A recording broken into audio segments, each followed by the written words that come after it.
I'd like to welcome you to our Planning Commission meeting this evening. This is Planning Commission meeting for January 9th, 2024, and this meeting is being recorded. We'll begin with an opening prayer by Commissioner Danielson, and then Commissioner Thompson, would you lead us in the pledge? Sure. Our dear Heavenly Father, we're grateful to be gathered tonight that we can work on some things for our beautiful city. We're grateful for the members of our community and how blessed we are here. We pray that we can have Thy Spirit guide us tonight. We pray that we can work together well on making decisions and come to a good understanding together. And we say these things in the name of Jesus Christ. Amen. Amen. Will the audience please rise and join me in the Pledge of Allegiance? Ready? Begin. I pledge allegiance to the flag of the United States of America and to the republic for which it stands, one nation, under God, indivisible, with liberty and justice for all. Thank you. You may be seated.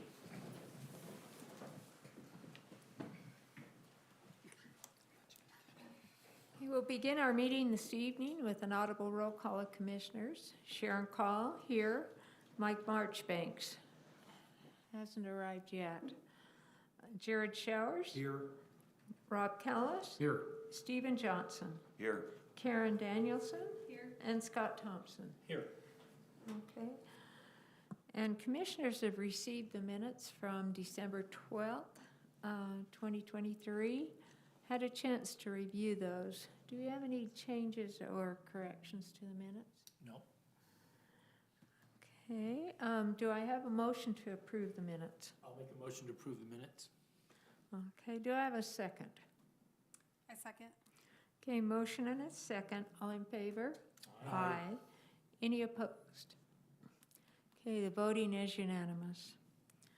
The next item on our agenda, this is item number 3. This would be a time for public comment. This would be for any items that are not already on the agenda for this evening. Anyone here for that purpose? Okay, and item number 4, this is a plat approval for AE Controls for an industrial development plat at 1600 West, 200 South. And our applicant is Ronald Hatfield. And if you'd like to come up to the front, please, and sign your name.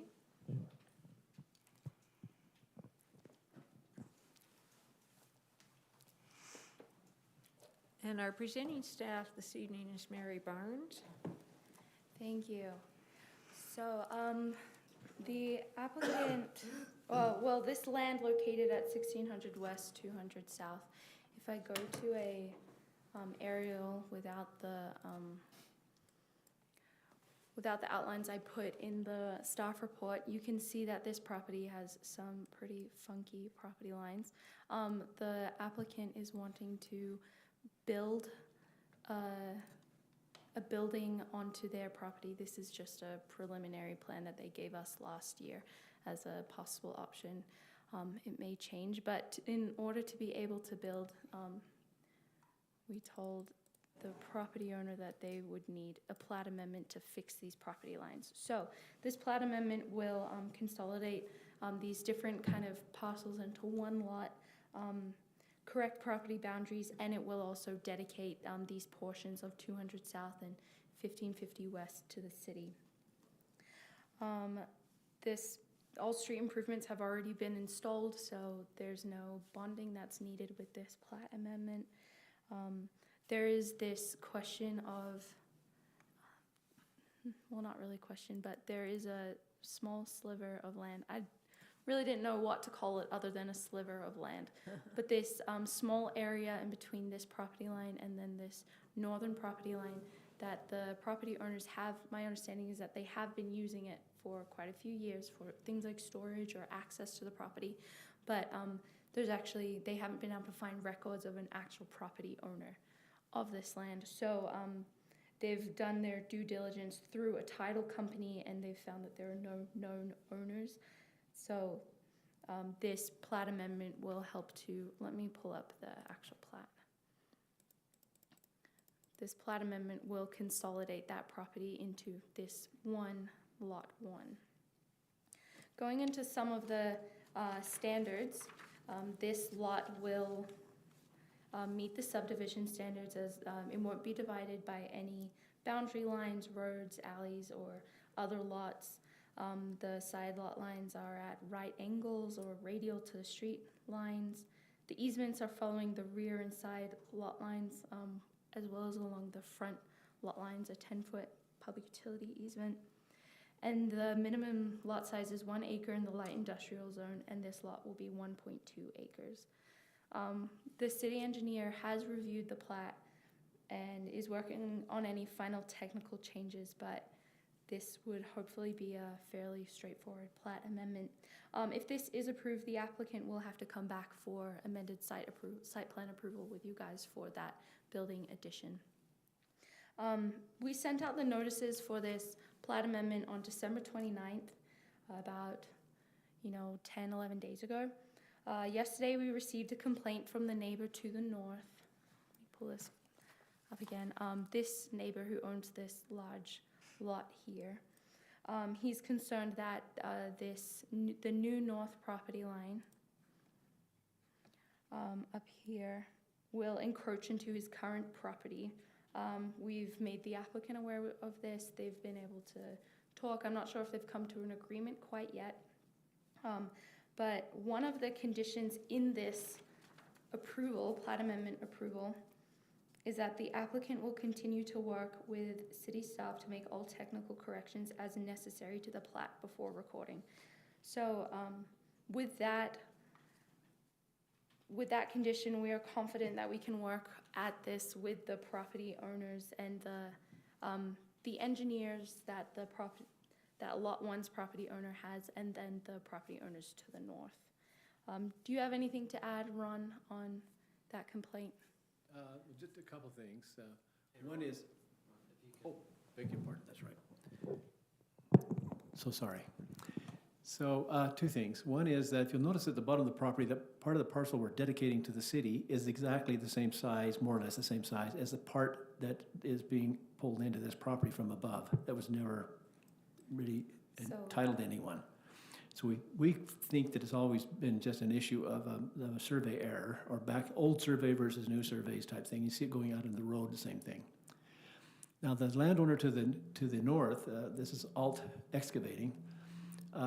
2 years ago, the owner of this property, of AE Control, approached them to do a boundary line agreement, and Mr. Alt said he was too busy, and so they put it off. He didn't object to it, just said, I'm too busy, come back another time, and wouldn't get around to it. Now that we're ready to give this project, he has stepped forward and said, I would like to have this line over by the road here on the 1500 moved 5 inches, because I have a fence right there and a little driveway cut goes into my property. Well, the guy owns 9.5 acres. He's got 550 feet of frontage there, and he wants 5 more inches. I think we can work this out. I've suggested we'll cut the access over a little further for him if he wants a little better access. But that's really the issue, is 5 inches. So you can see it's very minimal. I'm sure we'll work it out.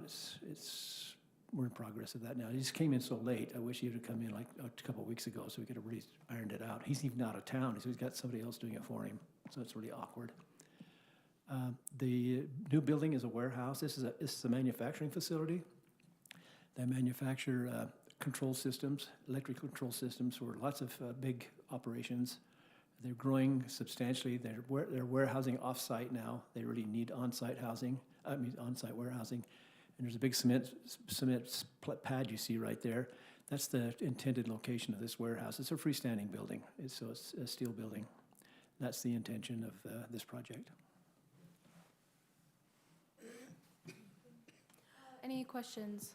Well, but as you said, this difference can be worked out on the staff level with the applicant. Yeah, I'm sure it can.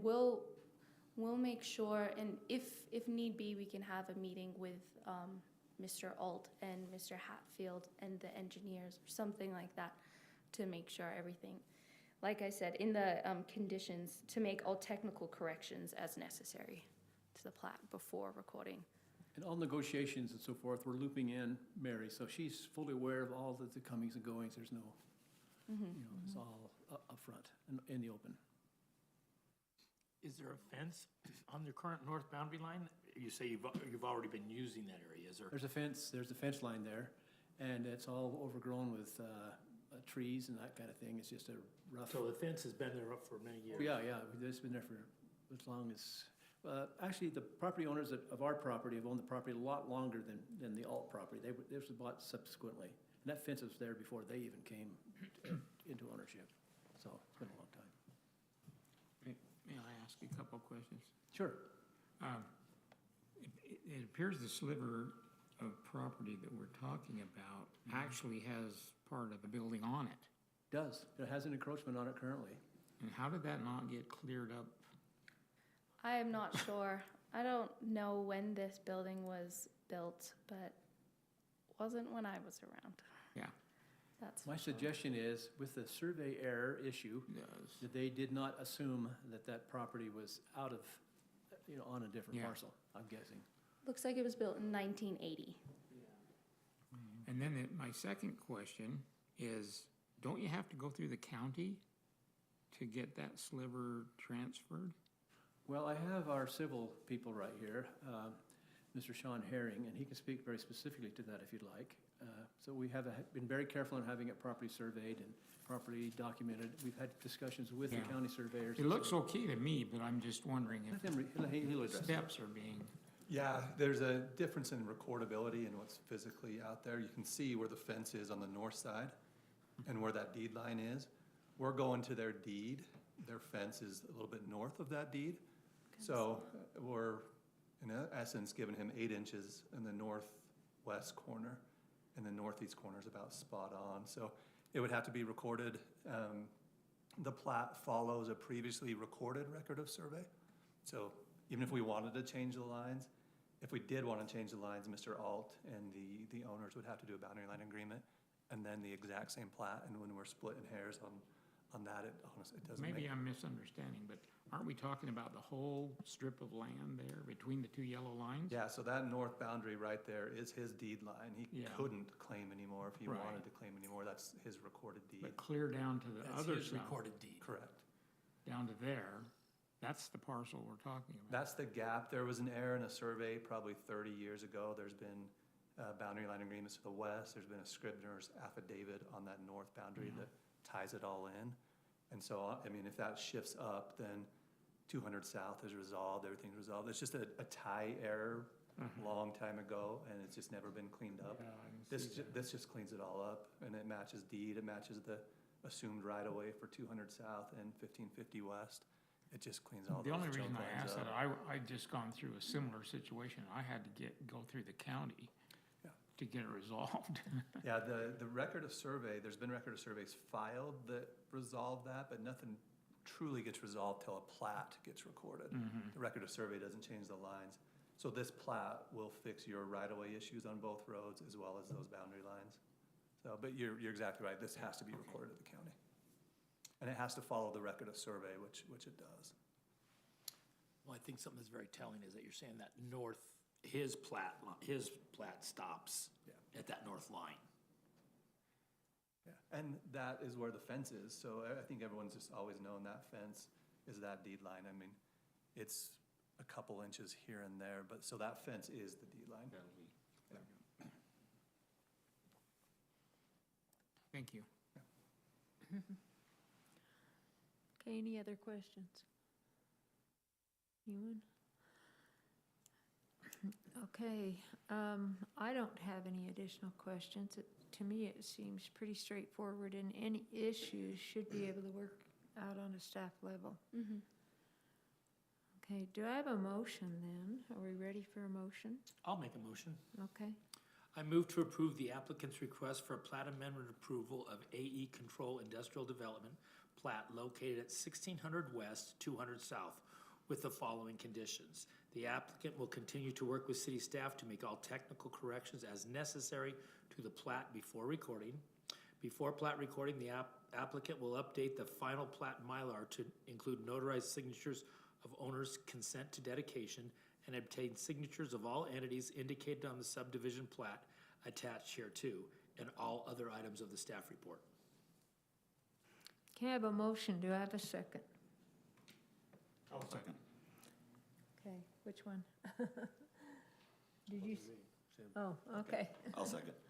Okay, motion and a second. All in favor? Aye. Aye. Any opposed? Okay, the voting is unanimous. And thank you for being here and working that through with us. Okay. The next item on the agenda is Title 17, 4.1, Anderson Farms Plan Development Zone, an amendment to the Master Development Agreement for Anderson Farms. Our applicant's Ivory Development. Is that you, sir? Yes, And what is your name? Brad Mackey. Okay, Brad Mackey, and our presenting staff is Michael Florence. This is a public hearing, but we're going to have the staff presentation and planning commission questions prior to opening this for a public hearing for public comment. So we will turn the time to Michael Florence. Great, thank you, commissioners. It's great to be here with you this evening. So you're all familiar with this project. This last phase is the final phase of the single family and townhome portion of the Anderson Farms development. In 2016, the city adopted an ordinance called the Anderson Farms Planned Development Zone, which is Title 17.41, and then also approved a development agreement. And so the development agreement has a lot of exhibits that outline the design of the development, lot sizes, road widths, those types of things. So this here is the approved concept plan. And so you can see the different phases that have been built. Parcel H is this section right here.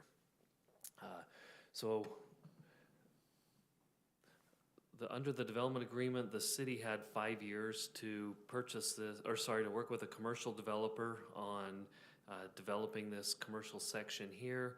If after 5 years it didn't occur, then Ivory Homes was allowed to build that deeper commercial portion out as single-family homes. And so the 5 years expired. Ivory started down the road of building single-family homes here in Parcel G, which is this phase down here. And then last month, the City Council and the Redevelopment Agency decided to purchase this commercial section here.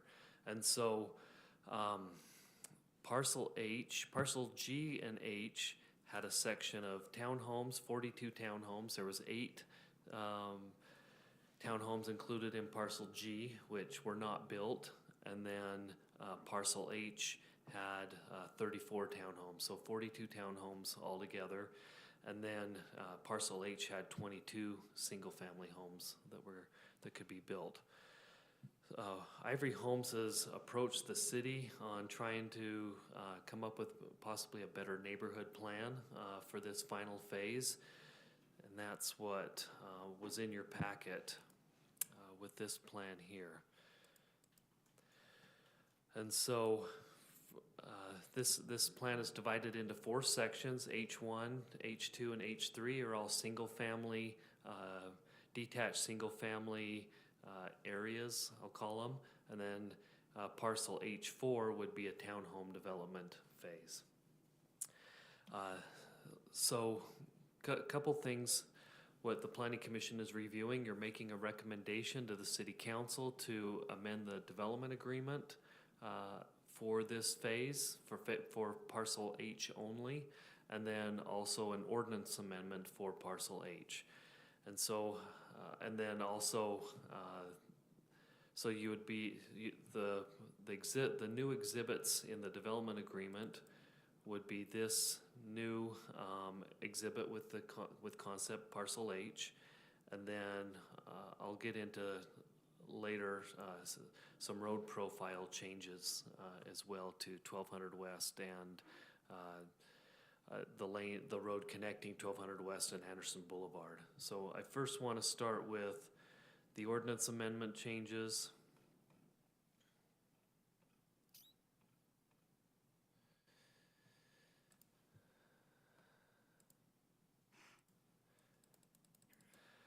So currently, the development agreement says that side yard setbacks will be 6 feet.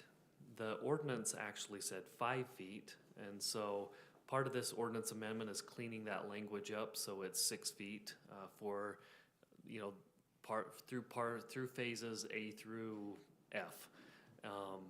And then what it does is it creates different setback requirements for each of the H phases. So, for example, H1 will match the existing development, which is, you know, the other parcels A through F. And so 6-foot side yard setbacks, 15-foot corner side setback. The proposal for H2 and H3, these would be for smaller lots.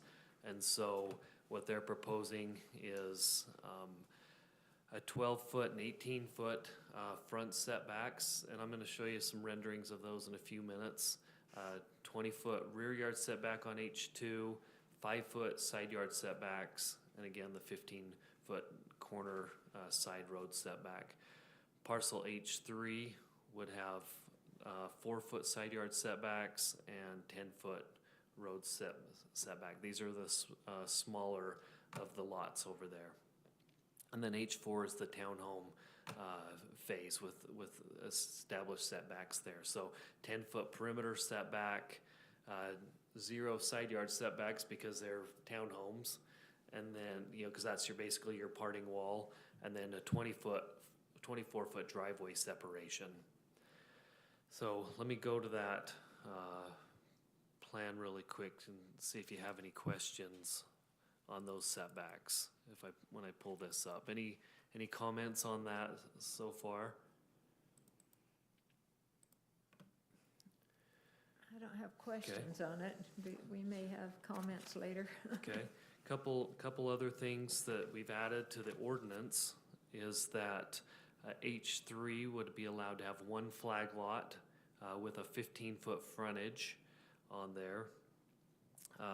Double frontage lots would be allowed for lots 133 through 138, so these 5 lots here, but they wouldn't have vehicular access off of this connecting road.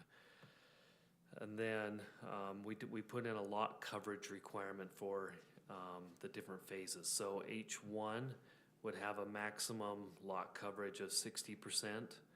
H2 would be 60%, and H3 would be 65%. So I've provided some renderings of the different housing types that would go in these different phases. And Brad, help me out with these. These would probably be more for H2 and H3. Is that? Yeah, so the rendering on the screen right now would be for H3. Those type of units would be on H3. So that would, let me go to the plan so they see where those are at. So H3, that's these smaller.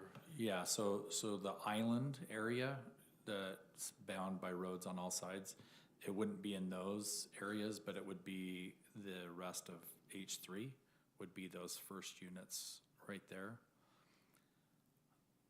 We have several different options that we can build. Some of them have rooftop decks. Some of them just have the balconies. So there's a variety of different plans. I think we have about 12 or 13 plans with different styles of architectural elevations for each plan. So that would be the majority of that. And then if you scroll down a little bit. Oh, sorry, I was pulling something else up, so. Then you get to these plans here. That would be in the island area. And we have about 7 different floor plans with 3 different styles of architecture. This just shows kind of your traditional farmhouse style, but we also have what we call a ballpark style, which is kind of patterned after like Fenway Park in Boston or something like that. And then we have a Scandinavian elevation for these homes as well. So that would be in the island. And then the remaining portions, H1 would be our signature homes, which is our largest catalog of homes that we built in I think D1, D2 area. And then the H2 area would be our collection series of homes, which is what we've been building in the majority of Anderson. So lot sizes, so the density or the lot sizes transition. So here on the west side, you've got lots between 8,000 and 13,000 square feet. And then they transition to a smaller lot size. Some of these in parcel H3 are as low as 2,900 square feet, but they transition more towards this townhome phase. So on the east side, so this is 1,200 west is this road, and on the east side will be the townhome development that you're going to, or sorry, the multifamily development that you're going to hear in the next application. So any questions? Let me show you on the townhomes what those will look like. There'll be a 3-story townhome. There'll be 5 units per building.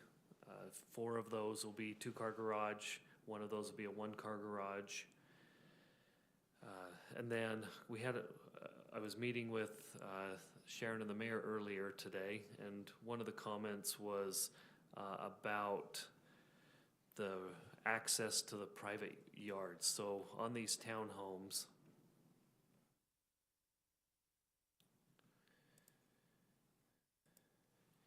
you can see they've got a small yard space out here in their back. This is essentially their backyard because they're a rear-loaded unit here. There's a front door and a garage as you come in. And so in talking with Brad today on these units, all right, let me get to them again. So they are looking at doing some type of door on the back side so that residents can go through their garage and enter that private space there, that patio area for each resident. So couple things on this design. So this plan for the development. So far, Ivory Development has constructed 406 of the single-family and townhome units. They're allowed to build 500. What their total, but what they're proposing for this development would be 79 units. So 30 townhomes, and then, geez, what's my math? 40. Thank you. 49 single-family homes. And so what they are allowed under parcel H and parcel G, they are allowed 42 townhomes. So they're building less townhomes, and they're building more detached single-family homes. Now, some of those are smaller lots, but, for example, parcel H3 is smaller, but they are building those as detached single-family homes instead of adding more townhomes in the area, which I think is a benefit. And so I wanted to just go over one more time this is the plan because we started down the process of doing that alternative concept plan, which the city would have built single-family homes in that commercial area. What the build out of that, if we just went with going back to that alternative concept plan, you would just have one straight road continuing with single-family homes on both sides, and then you would have the 42 townhomes above here. And so I personally think that the plan that we've been given is a better transition. It makes for a better neighborhood design. You know, we may be uncomfortable with some of these smaller lots, but I think it is advantageous to have some more ownership and probably some more affordable homes in that area. I did drive up to Holbrook Farms where these homes on the smaller lots are being built. You know, here's some examples of some of these that have recently been constructed.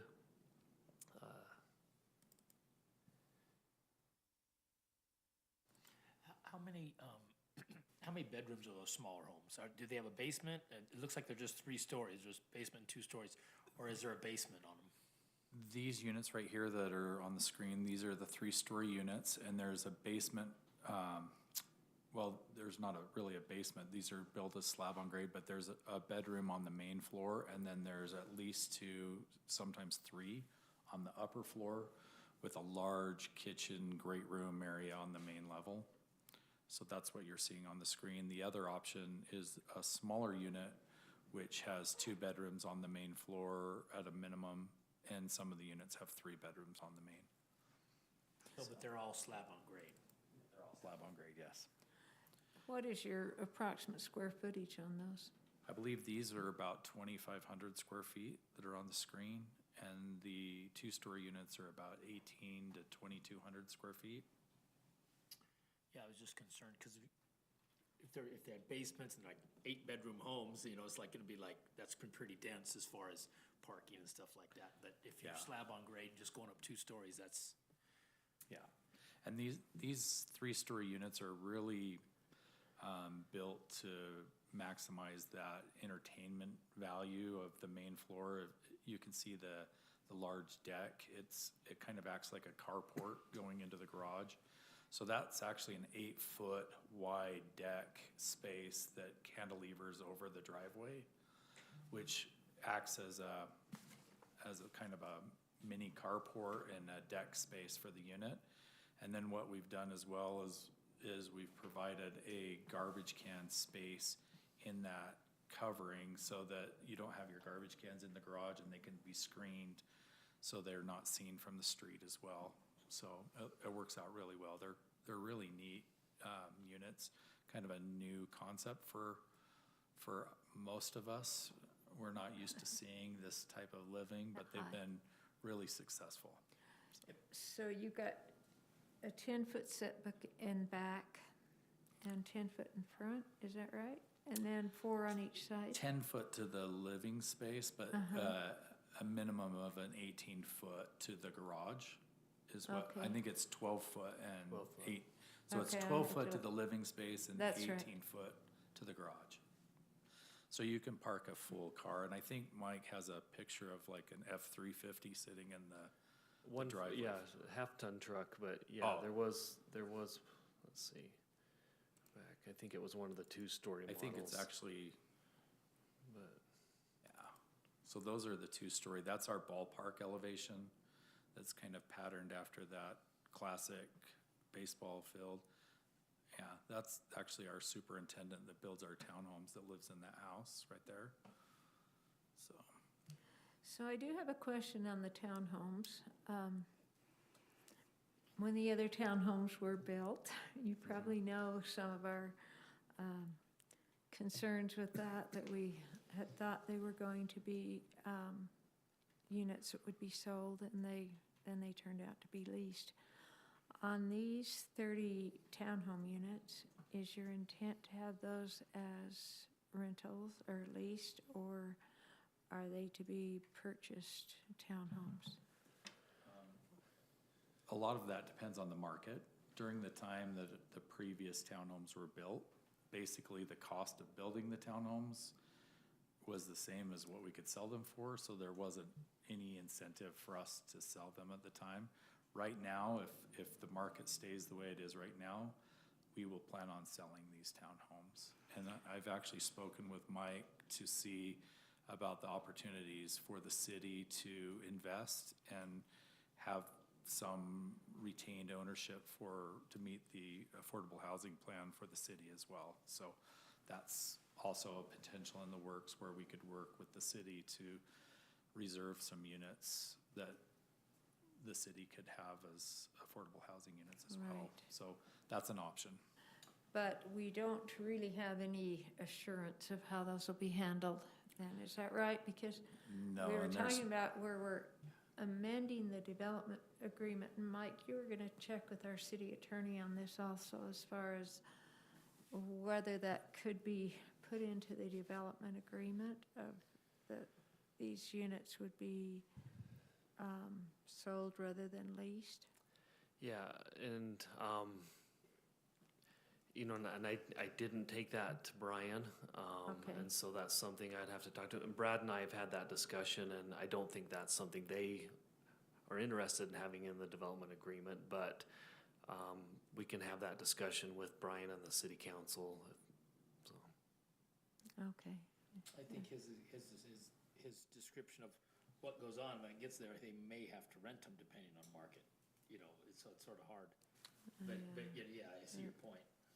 Well, it's just, we were quite disappointed with the other situation because we were assured that they would be sold units, and then because we didn't have any kind of agreement on that, they were all leased. Especially with And all so the that- apartments going in right next to it. and That's a if you lot. notice, the style of this building is different than the previous style, and the intent is to try and hit an affordable price point for home ownership here, so that people can get into homes, and it bridges that gap between what the apartments will offer as far as bedroom counts and type of construction versus the previous townhome. So there are two different types of townhome designs, and it hopefully fitting that gap of housing need between the apartments and the existing towns.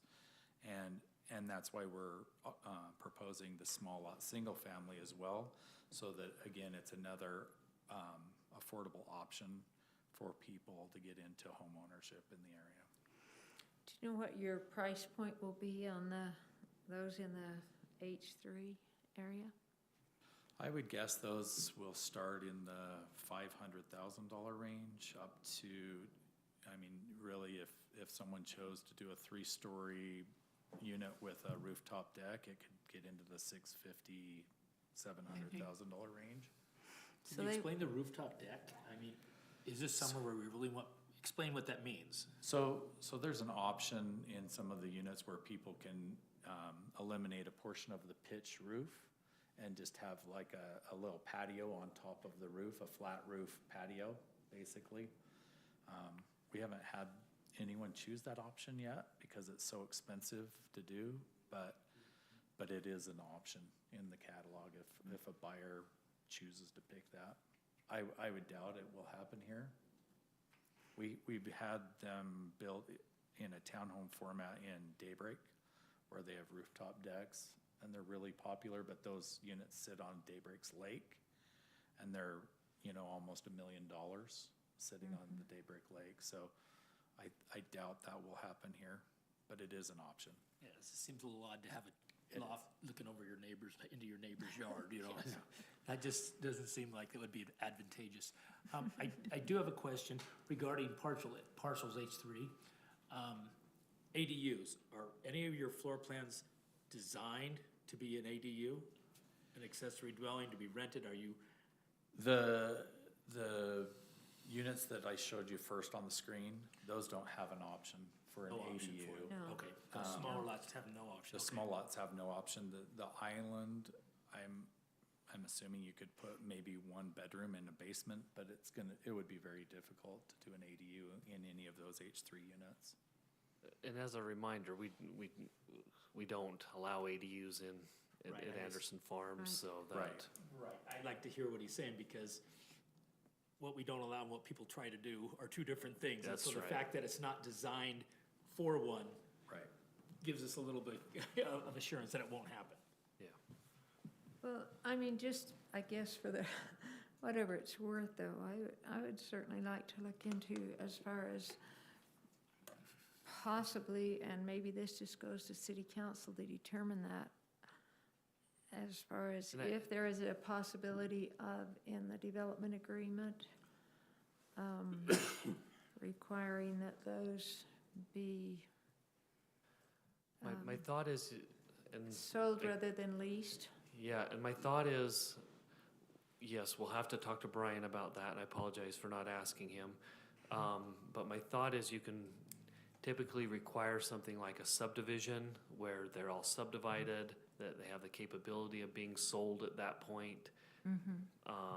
But whether or not they rent them or sell them, Well, yeah, I understand that. yeah. But I'll get back to, I can get back to, or get with Brian on that. But the others, the intent was that they were a leased product. And that's what I would like to get away from.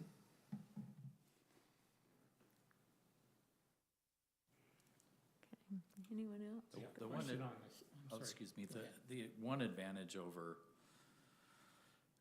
many times when people purchase townhomes, they hold them for rent after they move into another home. So a lot of times they end up rentals anyway, and we can't control what happens with the second, third, fourth buyer.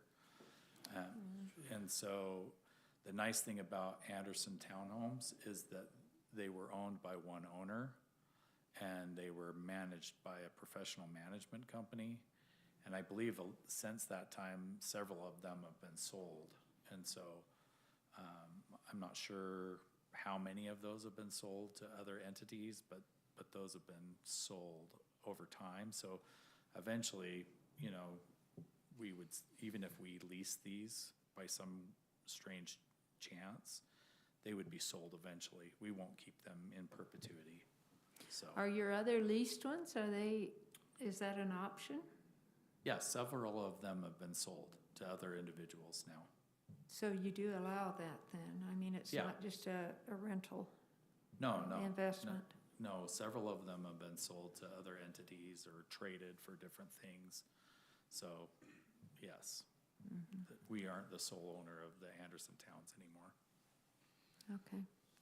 Rob, you had questions? Can you explain a little bit more, one of you, staff, or you, on the units that have the carport that comes out over? What, is that would we have to amend the setback requirement? And that's what we're doing in the ordinance. And how far would it be? So 10 let's, feet? yeah, so let me pull this up here. So for H2 and H3, so what we're proposing is that you have a 12-foot setback to the living space, and then an 18-foot setback to the garage space. Well, is that going to put living spaces really close to get to the front property lines? For those And smaller. you do it, I mean, I guess I'm trying to envision it. You know, For the smaller lots, it would, but I think you're also, it's also a good transition to the multifamily next door, is kind of the way I look at it as well. You can pull up the photo of Holbrook Farms again. Yeah. So you can see. Like this? What's So the setback on that is townhomes, the though? same setback. What's the setback on the townhomes? What is the setback on the townhomes? So those are a rear-loaded unit, and so they have a 20-foot setback, which is kind of a common open space in the front, so different unit type. Yes. See, that half that. But they do have I think they've got a 20-foot rear yard setback as well, which allows for that driveway on the rear. So the rear 10-foot loaded. setback on the one you're showing right there would be that pop out. Yeah, it's a 12-foot setback to the pop out. Yeah. And then the front door to the unit is 18-foot setback, or close to that, right? Correct. Or the garage. Or That's the correct. garage. Yep. Okay. And that's, the side yard setbacks on those, our proposal this evening is a 4 and 4. That is actually a 3 and 3. So that's That's 6 feet between units, and we're proposing 8 feet between units. So that gives you an idea that you'll end up with a couple more feet between the buildings as well. Where is this one? In Lehigh. Okay. The other item I want to address as well with the commission is the road profile exhibit. Since I've sent out the staff report, we've made one other change to that, but this is the overall exhibit in the current development agreement that says, depending on the color, that states what size the road width is supposed to be, a right-of-way width. And so, for example, we're proposing that this 1200 West is this road here, that remain as a 55-foot right-of-way, but sorry, let me pull this up.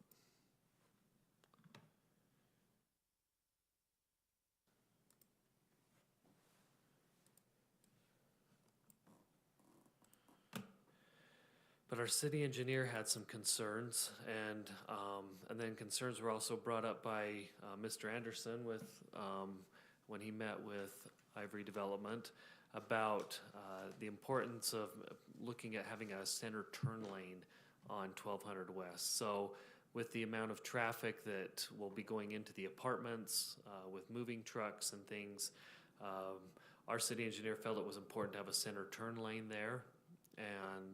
And so what we're proposing, let me go to the current plan first.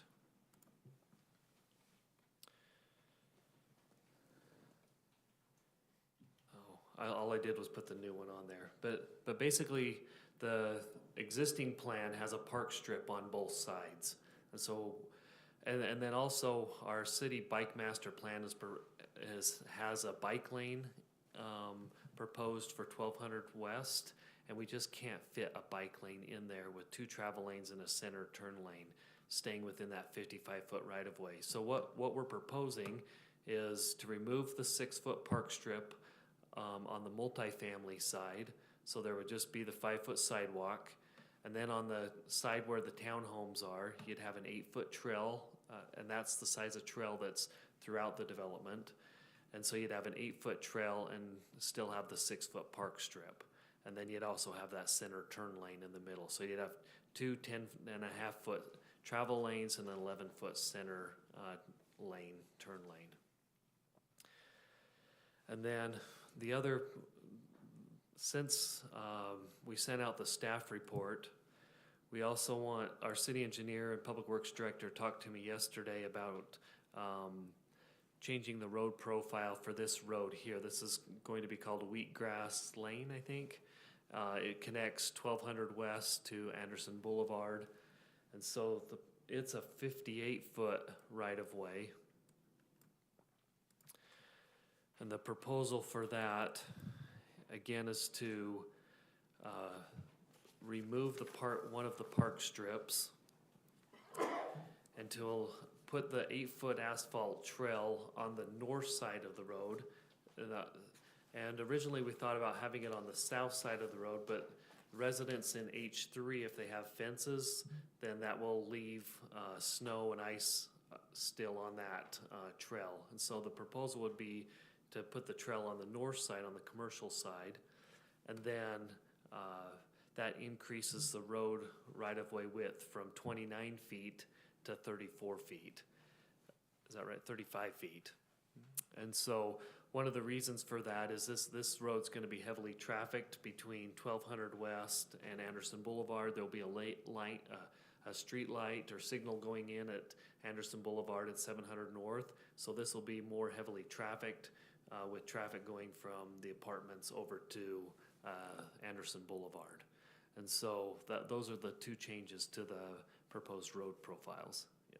And is it possible also to have entrances into whatever commercial development goes to the north of that as well? You could. We were hoping that the commercial development would come in off of these streets here, because you'll probably have, and the other reason why the Public Works wanted the trail on this side, on the north side, was you have so many breakups with 3 different streets along the south side. So on the north side, you've got, for now, you know, one solid way to go through there. I also put a map together that showed the different, where all the different 8-foot lanes or trails are in the neighborhood. And this would be moving, originally when I sent your staff report out, I had it on the south side, we've moved it to the north side. But you can see how it does connect well then with this whole block to have an 8-foot trail through there. You can see it as it goes further south as well, so. That's my presentation on the concept plan and the street profiles, the ordinance amendment. That's a lot of information, but want to know if you have any additional questions for myself or Mr. Mackey.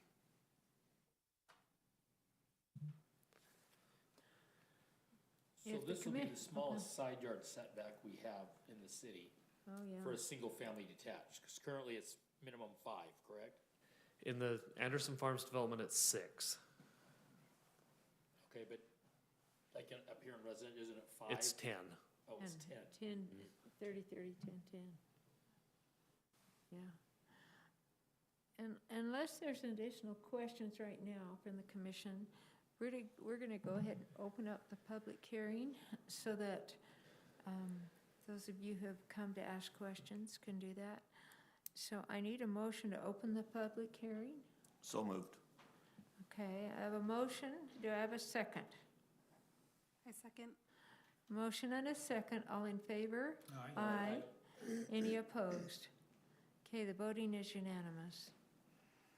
Okay, is there anyone here that has come? If you'd like to sit down, sir, you can, Brad.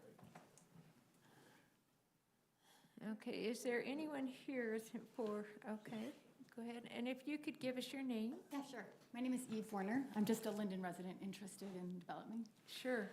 Okay, just a couple questions for the developer.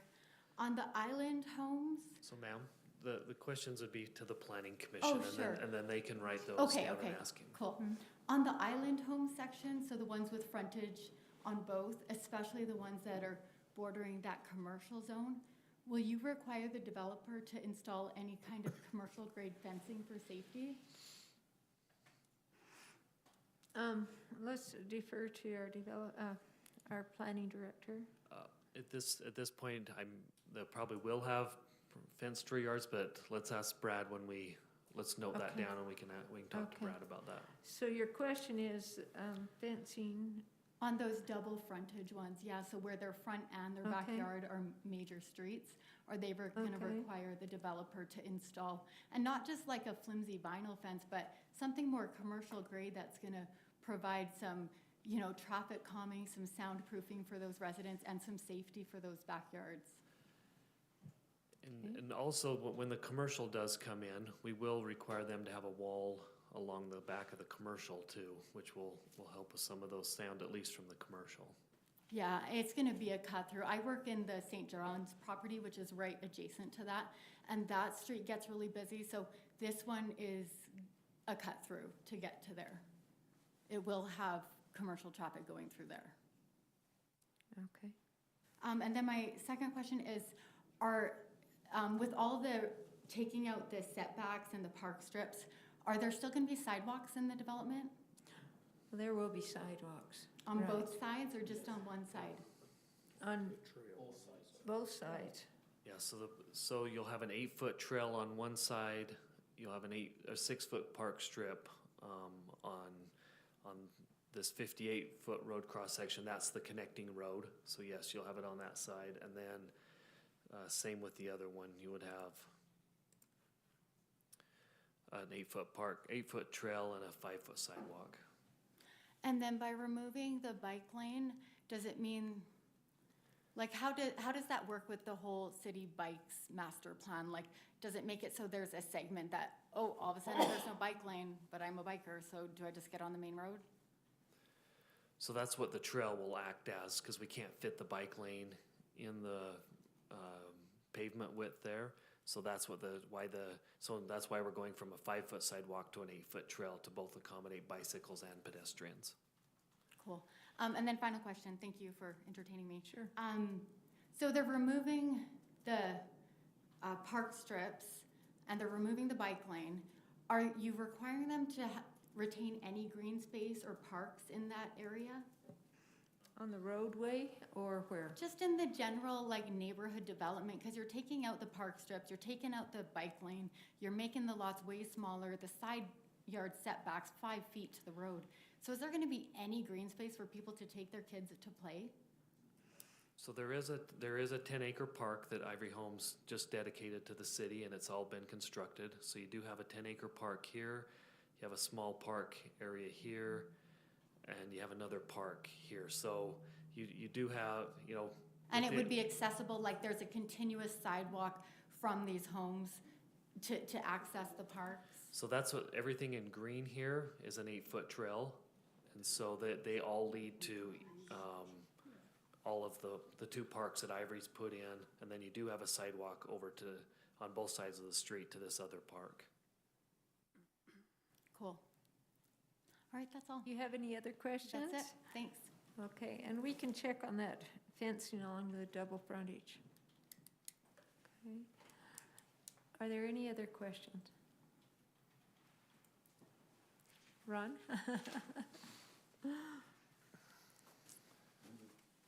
Might as well come up. I haven't been here Sure. for quite a while. That's what we'd like you to do. Yeah. I guess our concern, and I talked to Mike about this. Ron, let me have you just grab the microphone.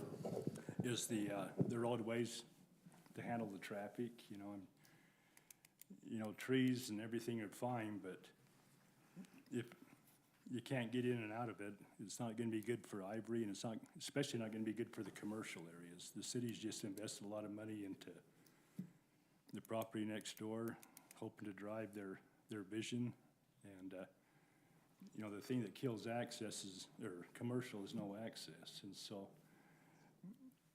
I guess that's why, we look at 1200 West, and it's gonna serve the apartments and all those homes, but it's also gonna serve that commercial area.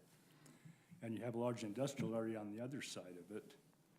And 1200 West in that one is a minor collector. It's 50 feet of asphalt. And that's what the master plan was before the development agreement came, and it got shrunk down so much. And so I guess our concern is,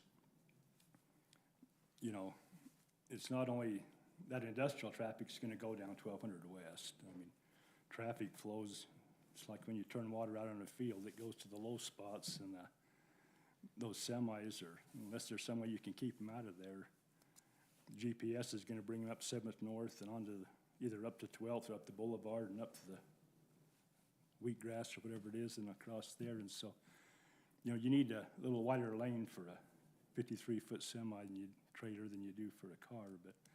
And I appreciate the fact that they've knocked out the park strip and tried to make them as wide, but just encourage between now and the council, there is some way to, maybe reduce the park strip or the trail a little narrower or something, just to make that useful.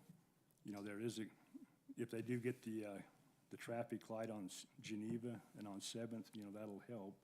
But it'll also have more people coming to those areas because that's where the lights are. And I think getting on the Boulevard and 7th seems to be a real possibility in the near future. On Geneva, that's still up in the air, and so it'd be good if we could try and push and get something from the railroad before we get everything in there and have a big mess. And, UDOT, they can do like they're doing down on the big intersection.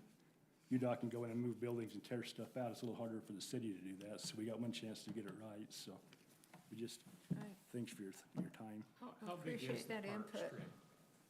6 feet. 6 feet. So just thinking outside the box, if we were to eliminate that park strip, that could give the road 5 or 6 more feet. Yes, we talked about that. That was one of the options we looked at. We talked about, and then because of the single family all has a park strip, you know, that was the reason for keeping the park strip here to match everything And I'm else. just thinking outside the box, but just on that street. I mean, cause there's a lot of encouragement from the water districts in that to fill in the park strips anyway. Yeah.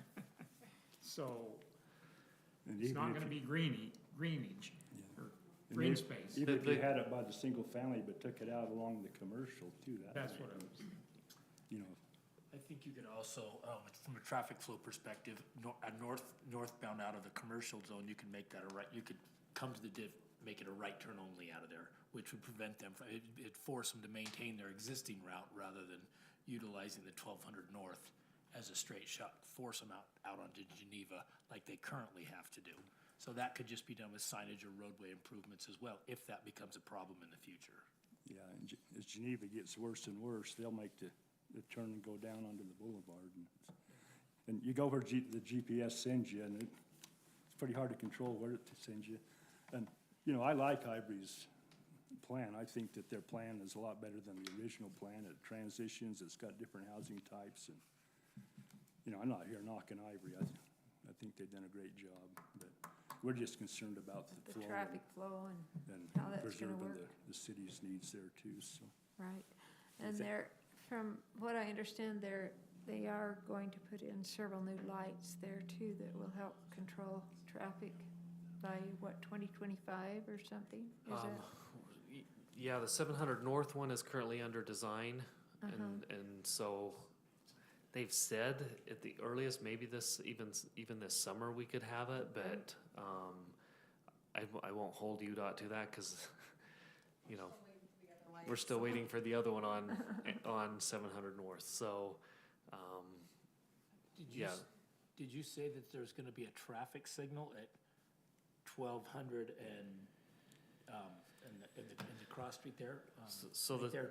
the two traffic signals, there'll be one here at 700 North and Anderson Boulevard, and then there'll be one here at 500 North and Geneva. We just can't get this one through Union Pacific yet. It's all designed, ready to go.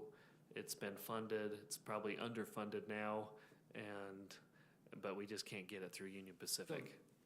The name of the street, the purple street, was something sagebrush or sage. Wheatgrass or something I Wheatgrass. saw on the plans. Wheatgrass, so the corner of Wheatgrass and 1200. The only question I would have is now we have a whole bunch of apartments, and how do we get the pedestrians safely across? So would that be a potential spot for a traffic signal by the city or whatever? You know, I mean, to put something there, because then all the people from the apartments would be able to cross safely, access the trails, and proceed. It's just a thought from the pedestrian aspect, from fairly high density apartments. I mean, we'll have crosswalks and stuff, but I don't see us putting a light Here. in right there. At the city's expense? No. You're lucky to get a light on the highway, let alone on a city street, so. Yeah.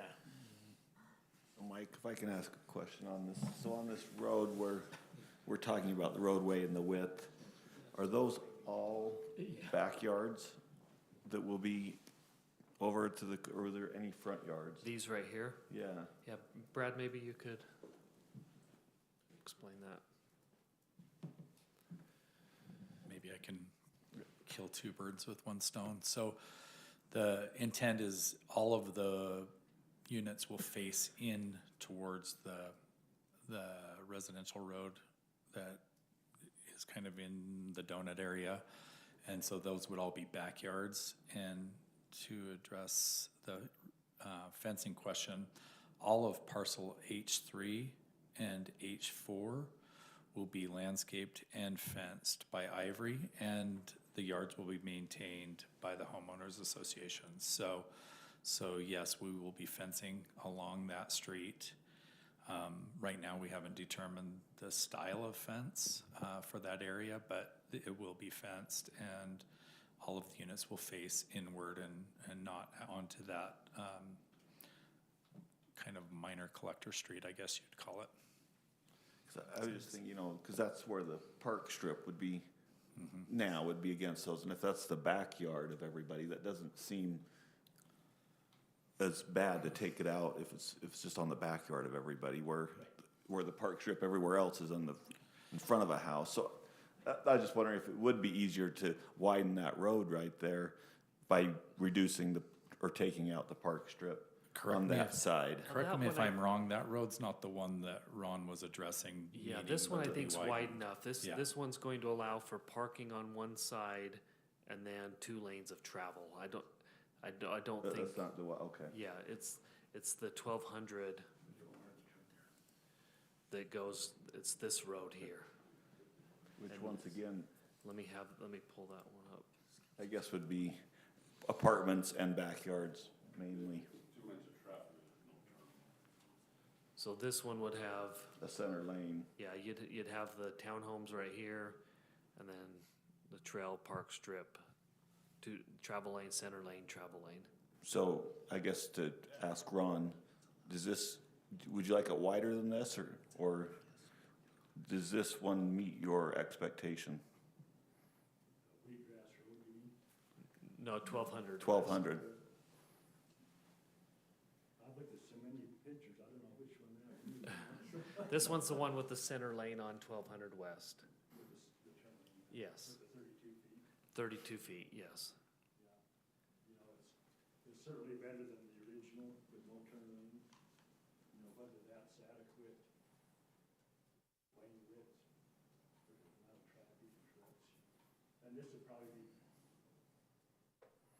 you know, and I guess from Wheatgrass north through the commercial, it's probably better to have it drop to the park strip and have it wider to get access into the commercial areas. If the commercial wanted landscaping, they can put it in right behind the sidewalk.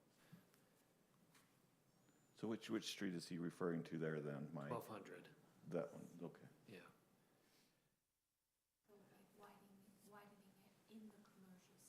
Mm. And this, we'll do, I think we can,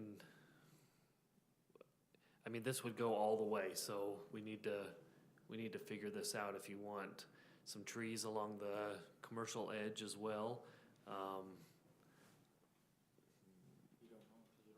got knocked out. Shoot.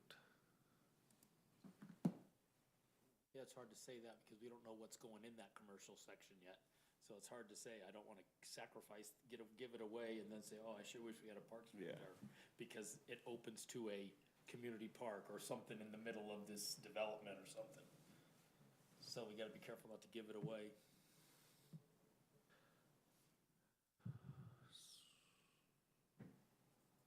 Sorry about this, I don't know what's going on. We've had this problem before. Try entering the, that code off the top of the screen. The 10.45.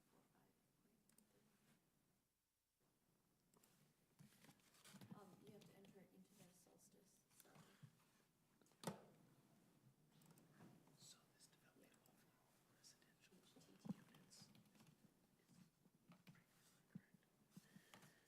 And while you're bringing that up, Mike, I don't have any further questions, 'cause I need to be excused to run to a family commitment.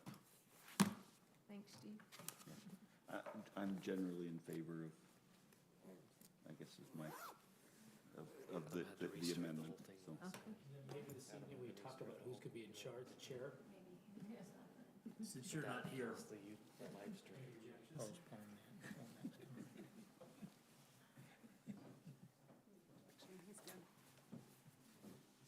So, yeah, we can't get it to pull up here. I think we have to restart the whole system.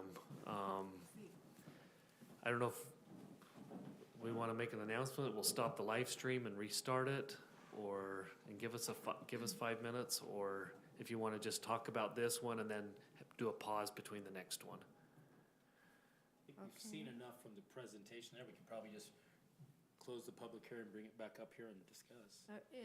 Is there anyone else here that was here for purpose of making public comment or had questions? Okay, let's go ahead and close the public hearing then. I propose to close the public hearing. Okay. I have a motion to close the public hearing. Do I have a second? Second. Okay, motion and a second. All in favor? Aye. Aye. Any opposed? Okay, the voting is unanimous. And let's just bring it back up to the commission for discussion then. And do you have additional discussion amongst the commissioners? I think overall, if we're reducing the number of units overall by this new plan, and it does provide a much better neighborhood style. It doesn't, I think in the initial plan sort of isolated the townhomes and said, oh, you're up here in the townhomes. This way, I think that neighborhood's gonna flow a little bit better as far as neighbors Right. and that. I think the only thing we're gonna really get flack on is, from residents might be the the smaller setback, the 4-foot setback. That's pretty tight for Lindon when we're used to our half-acre lots, you know. That's tight, and then my bigger concern is the front yard setback. That, me too, that's one of my pet peeves, is when cars, bumpers are hanging out in the In the street, sidewalk, right. encroaching into the sidewalk. And But because they can't park there, they're parking in the street and everywhere else. Yeah, That- it is a little short. I mean, they showed a crew cab standard bed. They didn't show a crew cab long box. I know I just bought one. They're 4 feet longer than the last year's models. So they're like 22 plus, but then I wouldn't anticipate a lot of those in that neighborhood because those are usually designed for towing or something like that. But also that one was partway up into the garage too. Right. And a lot of people fill their garages and then try to But- park on their driveways, and that pushes it out into the street. But on the flip side, I think we're gaining less townhomes. Yeah. We're losing the density to compensate. Yes, we're sacrificing the frontage, but there would be less frontage on a bunch of townhomes than there would from that. So it's, Well, the townhomes have more frontage than that. what, 2 feet or something? Was that? Well, 20 and feet? they're set up different too. If I Sure. had access to this display, I'd show you, but you know, they've got a 20-foot driveway, but then the 20 feet is into that kind of common space in the front. Oh, I see. So it's not their own 20 feet, Right. where this is their dedicated 18 feet is theirs. Yes. Okay. Any other discussion? Well, the only discussion or thought I had is still kind of not sure how I feel about the wider road there. Maybe we ought to have that as just an item that the council ought to consider for that, but trying to figure out a way to get a little wider road right there. Yeah, I mean, we can definitely bring that up to the council. I made the comment to Ron that I can definitely have the city engineer look at that again. I mean, you're just, whether you want the park strip or not, that's kind of, you know, we don't want anything less than a 6-foot park strip if you're going to have trees in it, so. You know, you could get rid of the park strip, add 3 more feet of asphalt, and, you know, that, figure out whatever, I don't know what else with the other 3 feet, but. Aren't we also we're also working with Ivory on the apartments across the street, so there may be a chance for some give and take of a few feet at that end as well. Like you might be able to sacrifice a few feet as it butts up to the railroad rather than, or what, I don't know. I think our 55-foot right-of-way is set, we need to go with that, but how that's designed, we can continue to tweak a little bit, but next week at city council if this moves forward. Okay. One thing we'd also talked about is just how is 1200 West striped? You know, there's no parking on 1200 West, so, and, you know, maybe maybe with how it's striped with a turn lane, and maybe if you didn't have a park strip, you could allow some parking on that street, maybe it's wide enough. At that point, I don't know, there's things we want to look at with the striping as well, so. My biggest concern from a traffic perspective is that commercial traffic, you know, to do something with that to prohibit that commercial traffic from adding that. So now we got pedestrians and kids crossing out of there, and now there's semis. There's semis routinely coming up and down. So that would be the biggest thing, is to somehow find a way to restrict vehicular traffic over 6,000 pounds on 1200 north of whatever, you know. something. I think we have to do something to, because I don't think the apartments are gonna be, that volume of traffic coming out of the apartments as well is gonna blend well with semis, 56-foot semis coming up the road. Sharon, just for the public, if there is anybody on YouTube, on the stream, just in case we do lose them, we may have to restart, so we'll get it reconnected as soon as possible if we have to. Okay, so how would you like me to proceed? I think you can proceed just normally. I'm just warning people who may be watching this online. Okay, It's restarting right now, so we're probably losing them, so. all right. Well, unless we have additional discussion with the commissioners, and Steve Johnson has already expressed his opinion on it.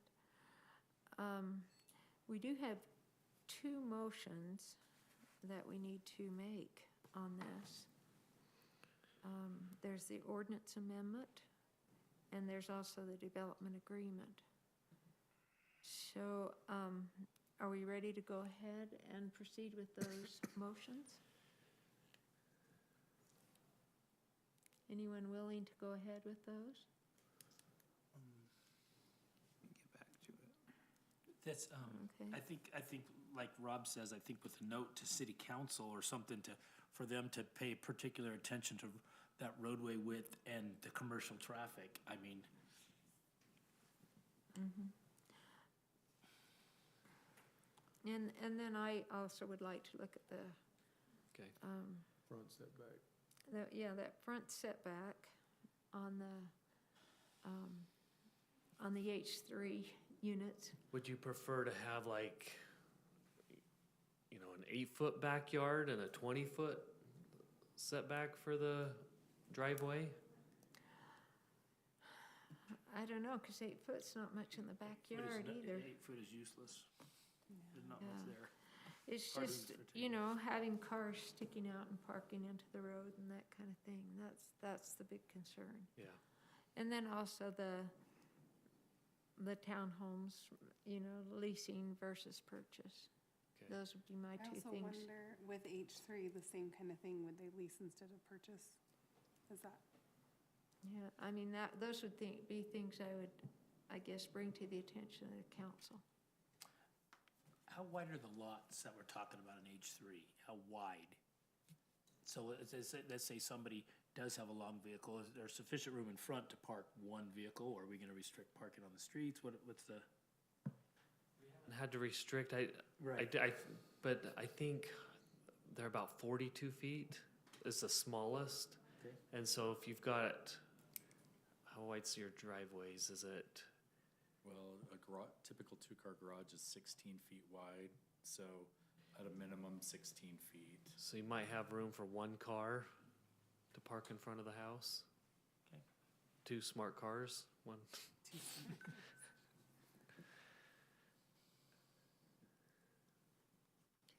So, With that information for the city council as far as our concerns, are we ready for a motion?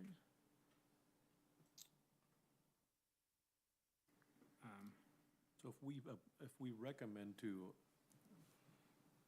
approve this to the city council, I mean, we're sort of approving the concerns that we have.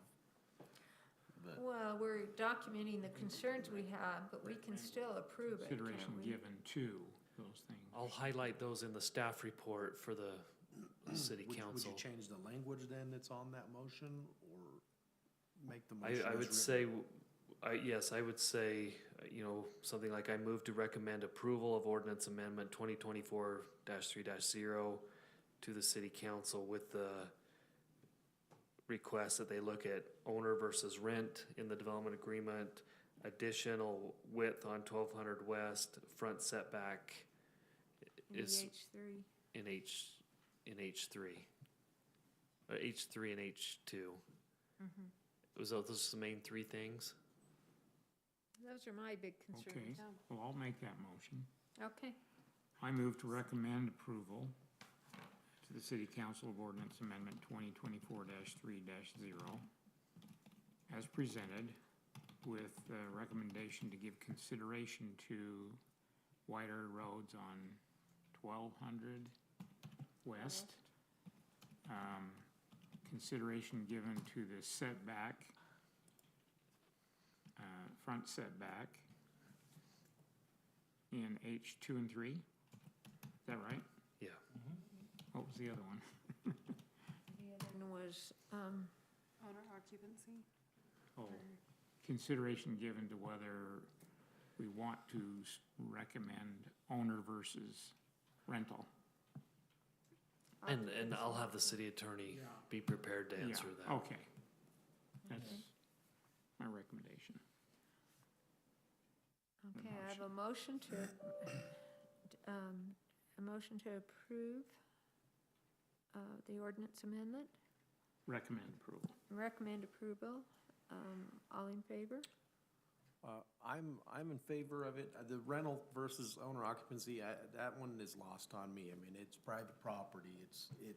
I'm okay going along with the motion, but I guess just to be noted. And I'm not saying that we're recommending that it has to be that way. Because just I'm not recommending, consideration. I'm not recommending that, but I'm okay having them consider Well, that. that's what's happening.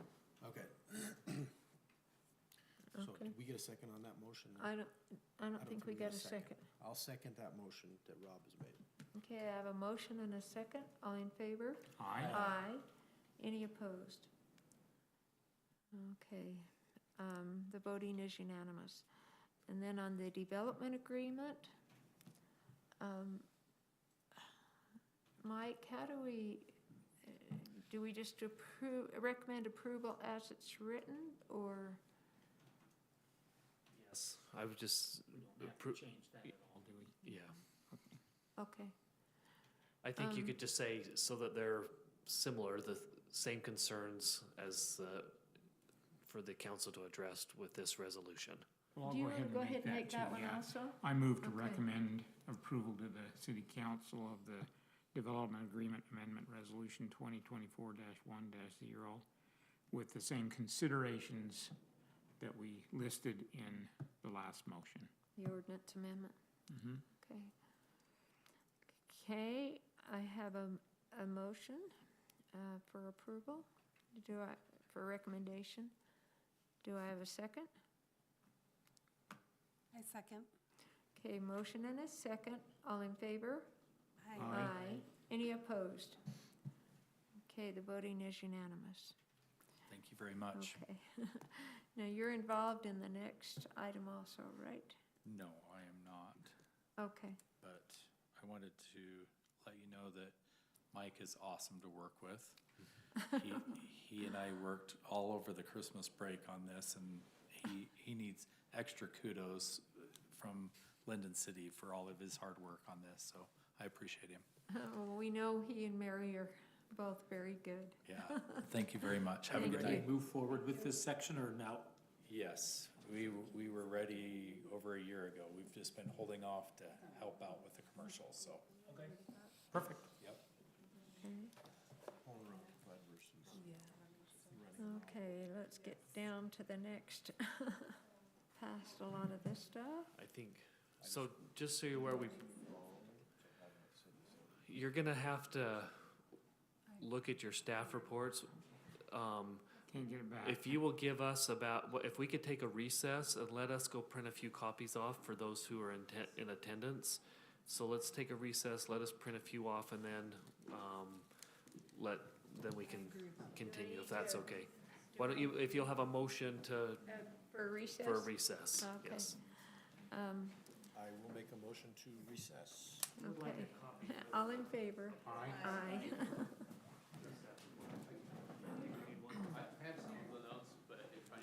Gosh, I'm trying to get down to this next Yeah, thing. section. I thought you would have more opinions on that. The thing is, I know, but there's not, What else is there to yeah.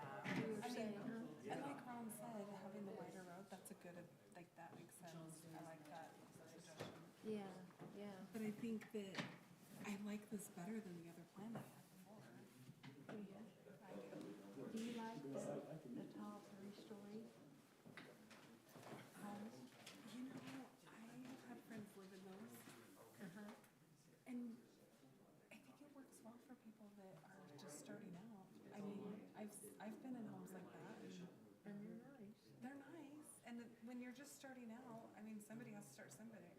start somewhere, right?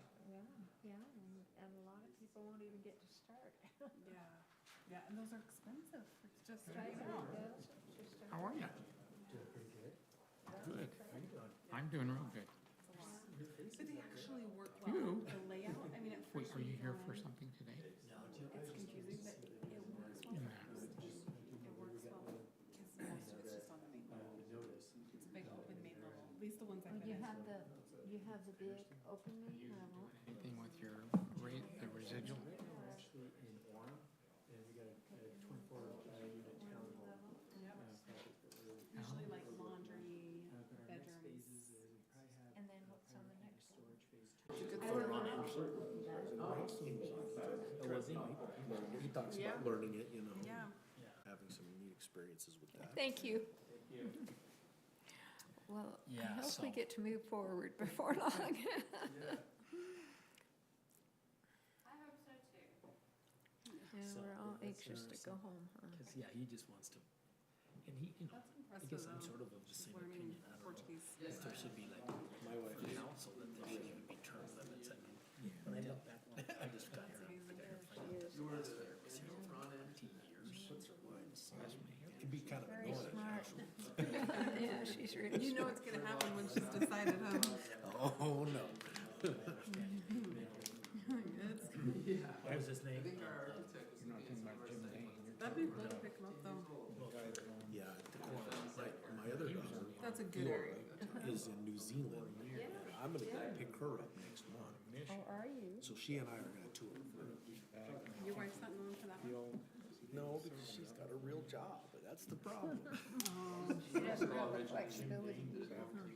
Well, we're saving, because I think we're gonna do 2 weeks when we go to South America. So I'm always she's a saving some proponent of vacation term days. limits, but then I say, but if the guy's doing a good job, why term limit? If he's For doing a that, good job some for other the city, and the city's benefiting from his service, I why would, kick it him would out? be You lovely know, if so she it's could like, come, but she just can't. You know, Oh, New Zealand's That's, great. that would be my number one.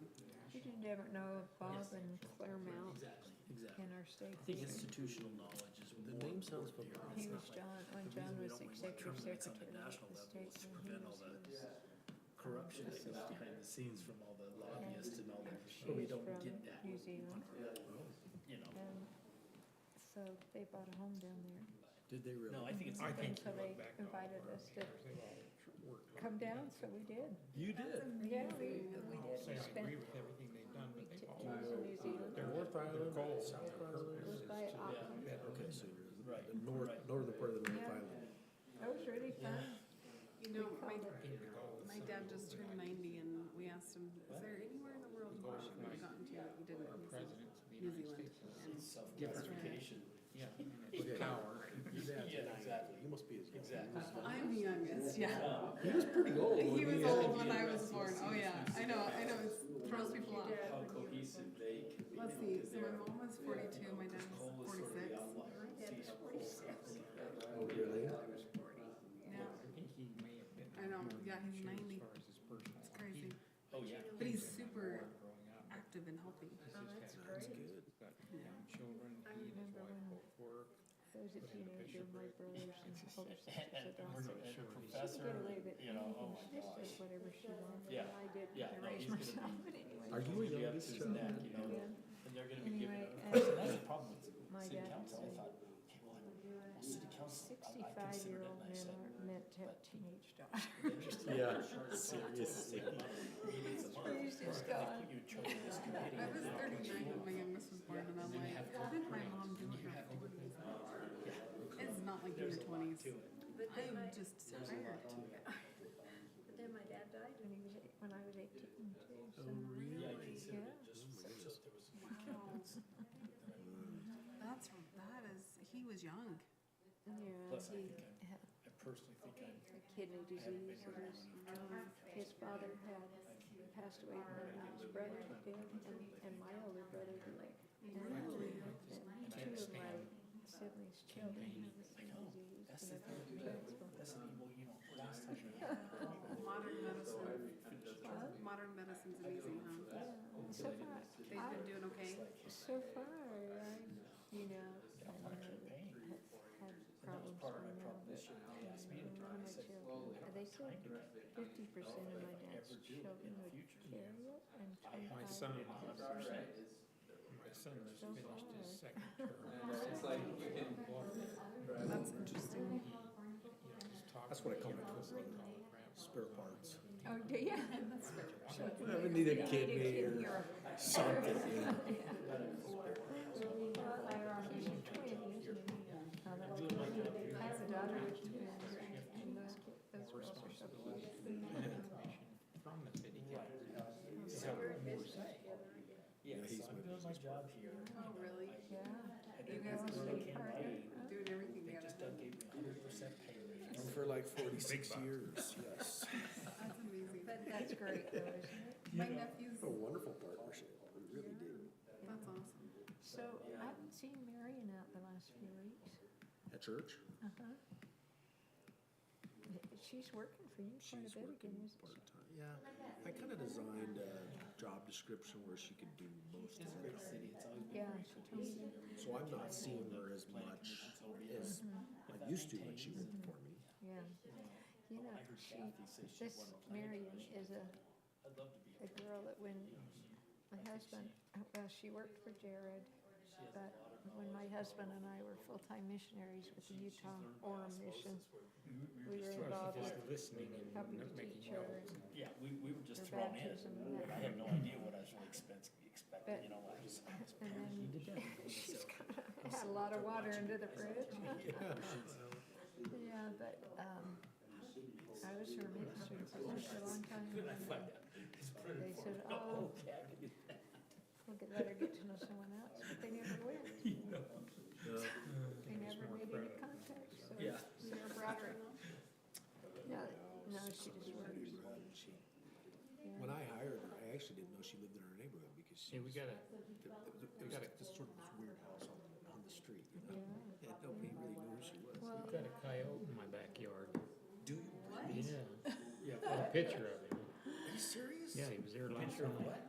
Coyote. Way. I swear the other day, I saw a fox Oh, we running down 400. I mean, it was smaller. If it's a There's coyote. two foxes. No, there's a coyote and two foxes. But a coyote. Mary, are we gonna be escorted, or what do we do? We need to take him out. Our building schools in Eagle Mountain, Turkey Springs. Tries to log in to print me, that's not working. That we have here. So something must have happened to the Network. And they don't make, and it's just. You guys have it downloaded or something? You can Yeah, I have it, but they don't have it. They're concerned about them not having it. I was gonna Put it down. these people and show them what these. Mary, I also have this laptop, we could just put it there. But if you have it downloaded, you don't need a network connection. You can just plug in that laptop or whatever. Mine's downloaded into the. I get to come here, I open it up, download it, it's open. There should be an HDMI right there. It's hanging there. So did you go on Lindon? Hey Sharon, did you hear it? I was talking to Kathy Mosman. My wife's parting statement to me was, I would love to be on the planning commission. She didn't say that. Yeah, she said, please vouch for me, you know, and so I was sitting there thinking, There's an opening. I was thinking, you know, I mentioned it to Mike, but he told me, he says, yeah, but there's some other people that are interested too. I wanted to write down. I don't know who that would be, but I thought, who else could we be better than Kathy as far as institutional knowledge? I mean, I She's lived had to in Orem absorb for it a while, all like, for all June these and I years. actually went to the canyon. You did? Yeah. Rob And and then Mike just re-enlisted. And then we moved to Benton. No, no, I'm glad that. 10 acres. Yeah.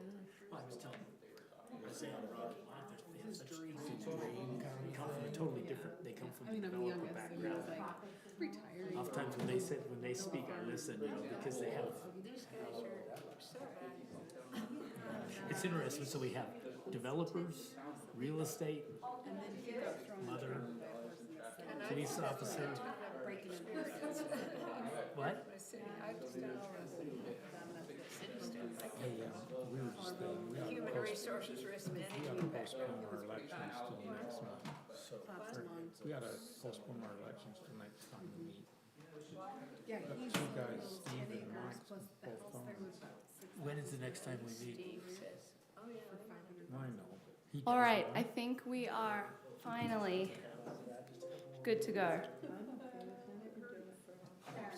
think that's fine, but I think it'd be nice to have people. Do we meet again this month? This next one. Okay. The next item on our agenda, this is items number 6 and 7.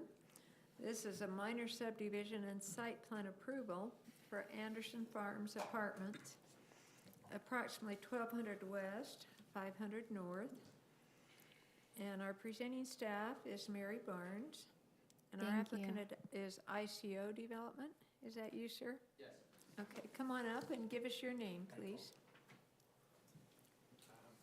Jaden Leishman, and I work with ICO on the project. Okay, and I'm sorry you had to wait a while. No, that's fine. Sorry for you guys as well. Yeah. We're all stuck here together. We got good company though. Yeah. All right. Thank you, Sharon. Tonight, with this development, you'll be reviewing 2 applications, a minor subdivision and site plan approval.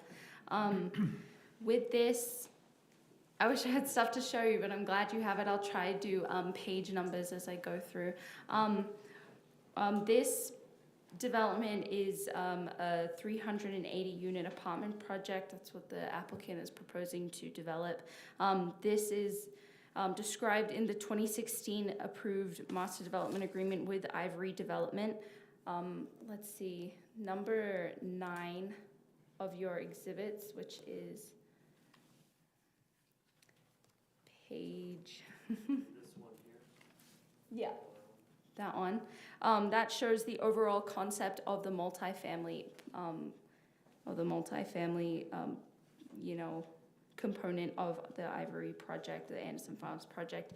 In this phase, there will be 4 2-story sixplexes, 2 3-story 10plexes, kind of on the western side of the project.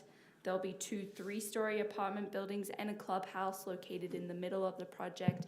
And then on the eastern side, which is the farthest away from the single-family homes and the closest to the industrial and the railroad there'll be 3 4-story apartment buildings. This is to allow for a housing transition from the neighboring single-family homes, smaller multifamily, and then it kind of goes upwards in size and units. We kind of talked about that in the last presentation as well. Like I mentioned, this project will have a clubhouse and 4 other amenity areas, and then 54 covered garages will be provided on the eastern property line with a density of 28.65 units per acre. Some of this might be a little bit, familiar to some of you. We did put together and send out a staff report for this project in April 2023. After we sent that out, UDOT contacted the applicant and asked for a traffic impact study, and that's why it got bumped to January 2024. But we're really excited to finally have this before you, kind of, to see kind of what the results of that traffic study are and to go over all the design standards and the landscaping and the amenities that this project will have. Section 4.2.8 of the development agreement states that the city council has to approve any subdivision application. And section 4.2.9 says that the city council must approve the multifamily phase. Therefore, you guys will be recommending approval to the city council today for both applications. And we sent out notices on December 29th. Moving on to the minor subdivision standards, if you could turn to the subdivision plat exhibit, which, let's see, that would be exhibit 3. As you can see, there's only 2 lots in this subdivision. The applicant is requesting to subdivide the 13.26 acre property into 2 lots for phasing, construction, and financing purposes.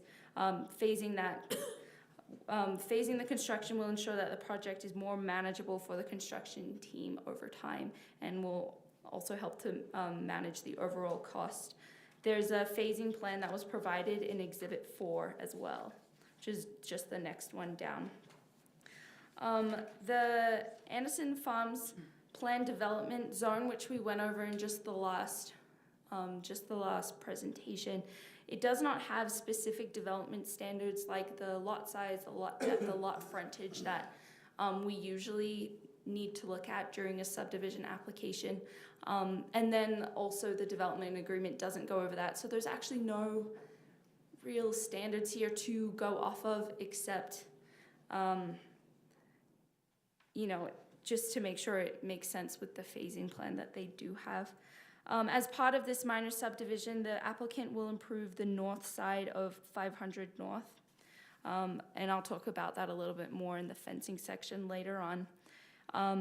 And then Anderson Farms Plat H, the neighboring phase, which we just went over, they're going to help build that 1200 West as part of the development agreement. And I believe there's an agreement between Ivory Homes and ICO Development that Ivory Homes will be building that 1200 West road. This is mentioned in Mike's presentation, but I do go over in the staff report how the changes to that cross-section will affect the minor subdivision. Because they're taking out, I actually wasn't here, we passed that, right? Recommended? Okay, cool. Because they're taking out that 6-foot planter on the side, this is along 1200 West, because we're proposing to take out that 6-foot planter and just leaving that 5-foot sidewalk.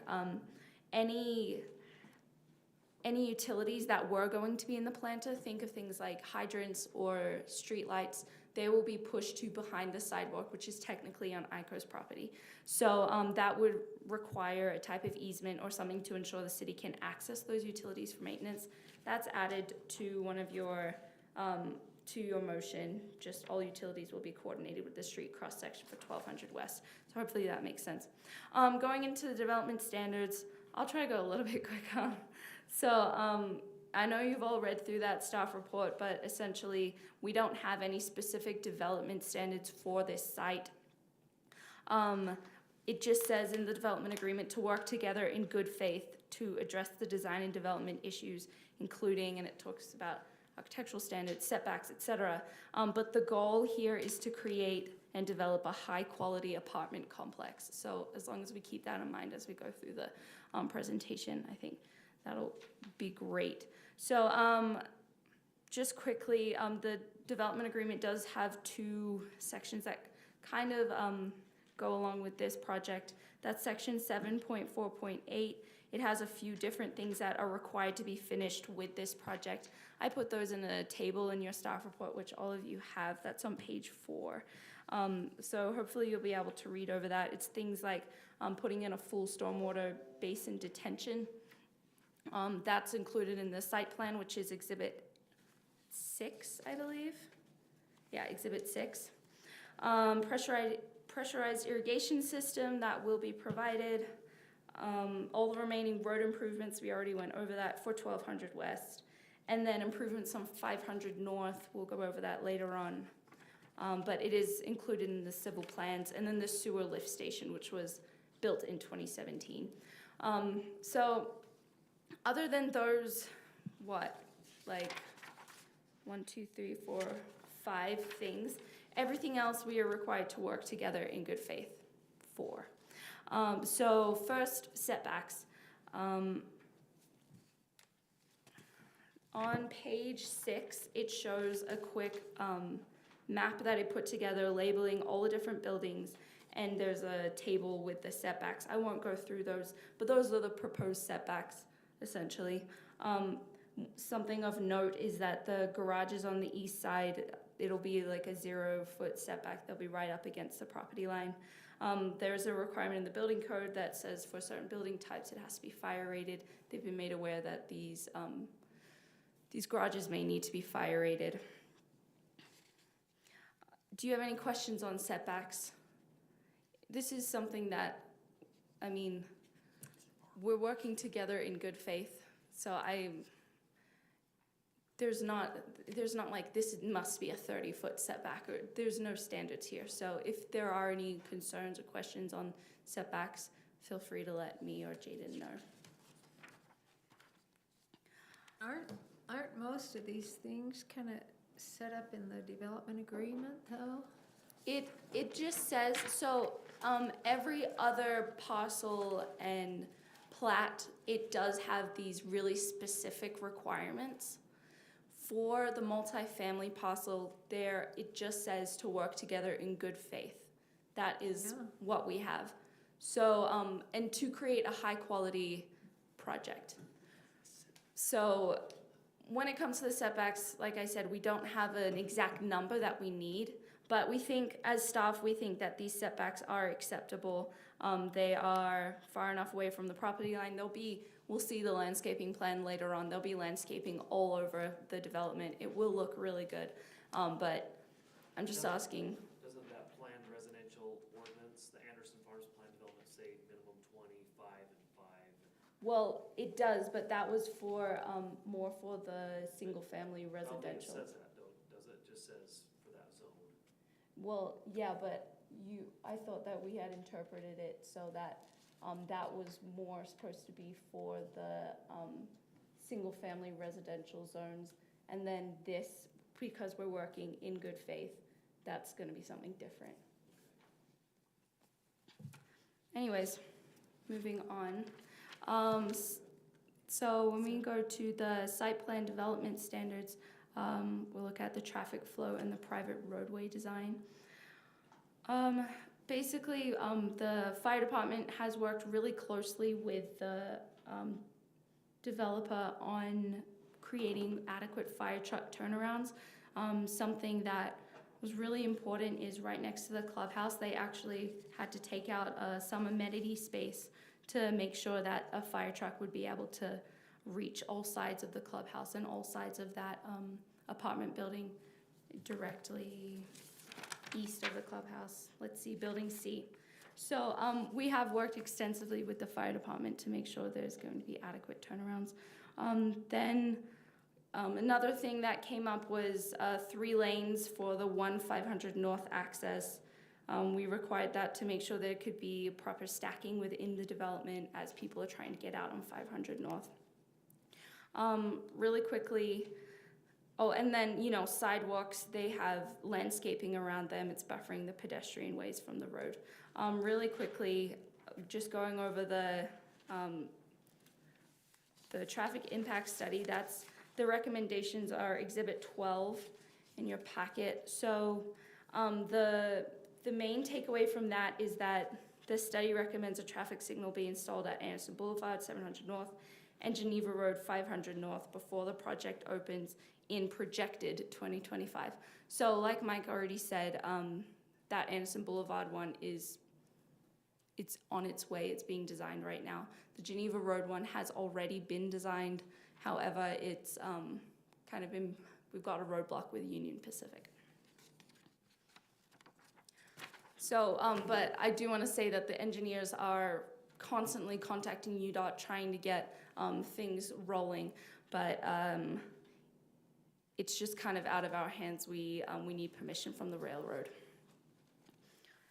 and they're being exceptionally difficult to get a hold of. Anyways, moving on to parking. Exhibit F in the development agreement shows that the allowable parking tabulation for this phase is 1.8 stalls per unit.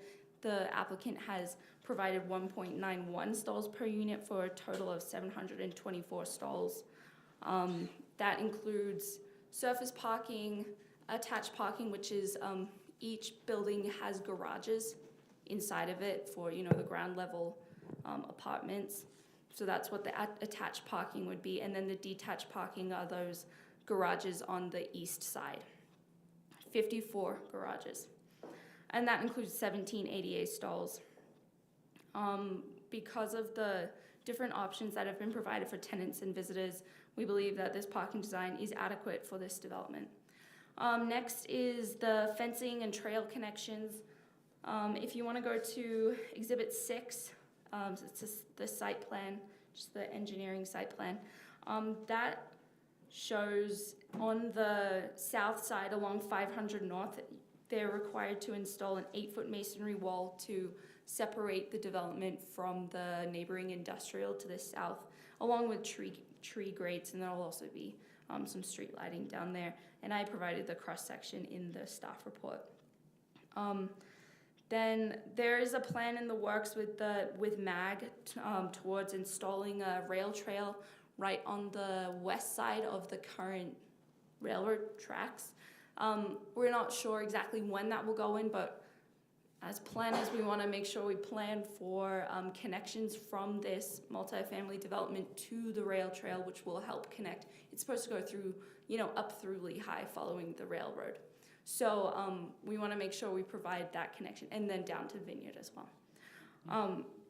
So the applicant has provided adequate connections to the trail, which will be great. And one of those really important connections is on the northern end of the development. That's something that we really wanted to highlight with the possibility of there being a tracks station at Geneva Road 700 North. There's an empty lot there that they're thinking could be a track station. So that we specifically asked for a trail connection on the northern end of the development, so that when tracks does go in, there's an easy way to get to the station.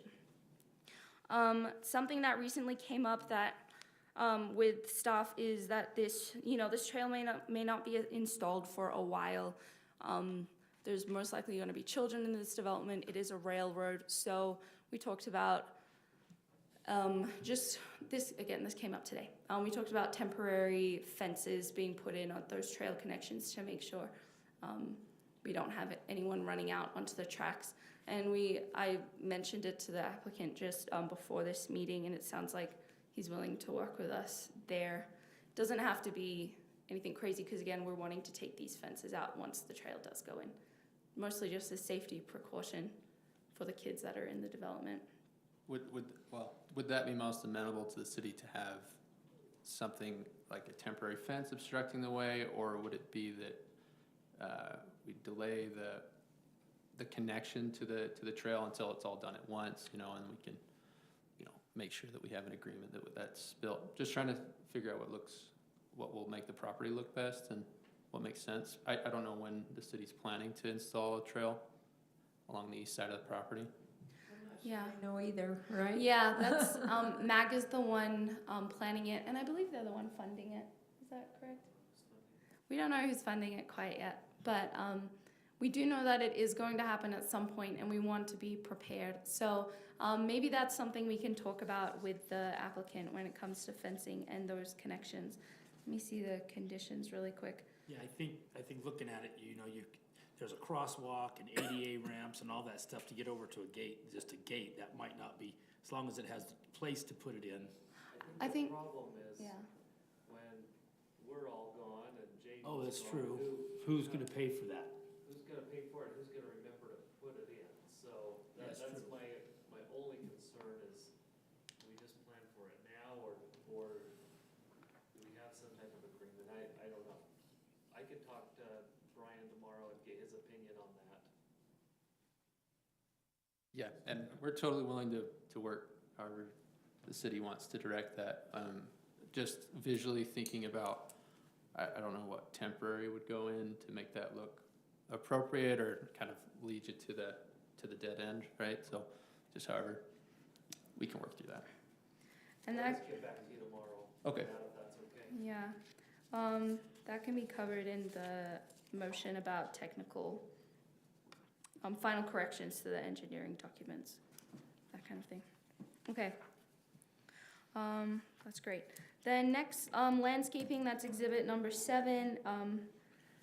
It's an extremely detailed landscaping plan. I'll just go over some of the highlights. It's 2.27 acres of landscaping. 19% of that is lawn, and 81% is water-wise, things like rocks, mulch, trees, that kind of thing. So yeah, just really extensive landscaping. All the trees are from the approved Lindon tree planting guide. And I could go more into depth, but I'll just move on. Aside from those landscaping areas, there are 5 amenity areas to be provided for the residents. That includes the clubhouse, which has a fitness center, yoga classroom, club room, that kind of thing. Community pool and spa amenity space with a fire pit, shade structures, furniture, lounge areas, a park/tot lot amenity space with play sets, picnic tables, walking path, and then a community green space located just north of the clubhouse pool area with a pickleball court, half basketball court, putting green. And then finally a dog park with artificial turf and park benches. There's also, I didn't see that in the report, but on the 4-story buildings, there's a rooftop terrace. We kind of got rid of 1 unit each on those 4 stories, and so there's a rooftop terrace amenity. So that'll be just like fireplace or gas fireplaces, places for people to sit and TV. So Another amenity. another amenity. So 6 amenities Yeah. total. Those are really popular.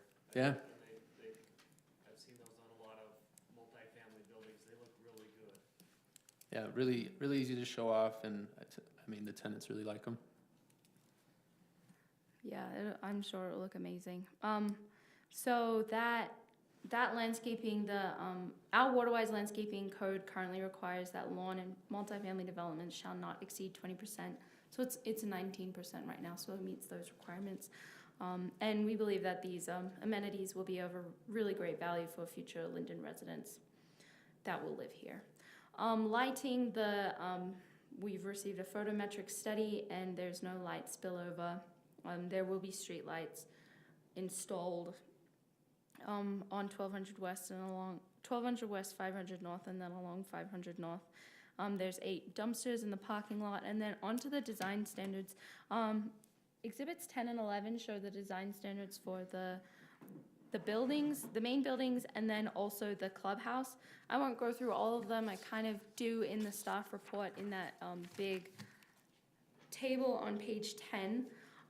But this is another one of those things that we're working together in good faith for the architectural standards, the building height, and the building separations.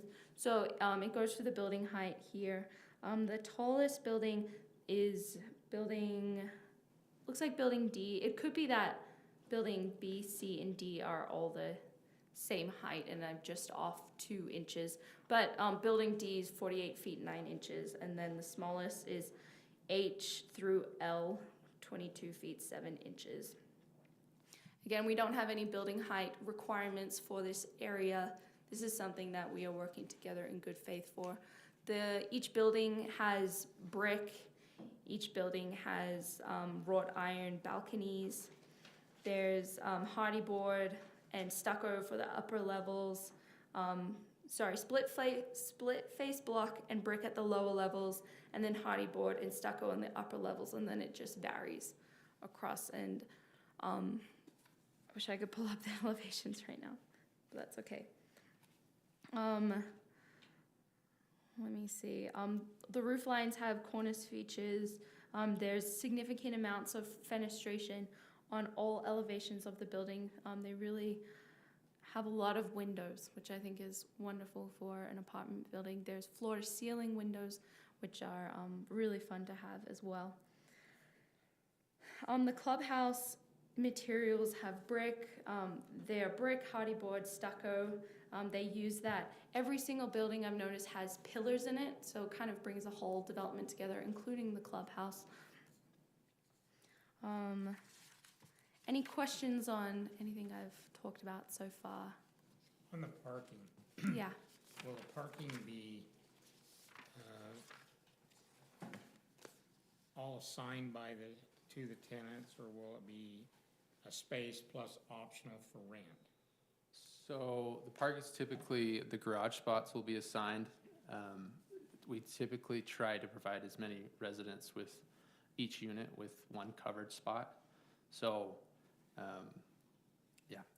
so the garages on the east will all be assigned. Any carports, and I don't know if we actually have any carports on this project. I don't think we do. So the garages on the east will all be assigned, and then any of the garages inside the tuck under buildings will be assigned, as well as the 10 and 6 plexes on the west side. Those have direct access as well.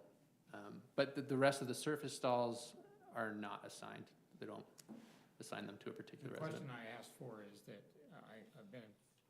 have had experience where the tenants will, to avoid having to pay additional for another stall, Yeah. they'll park outside the project.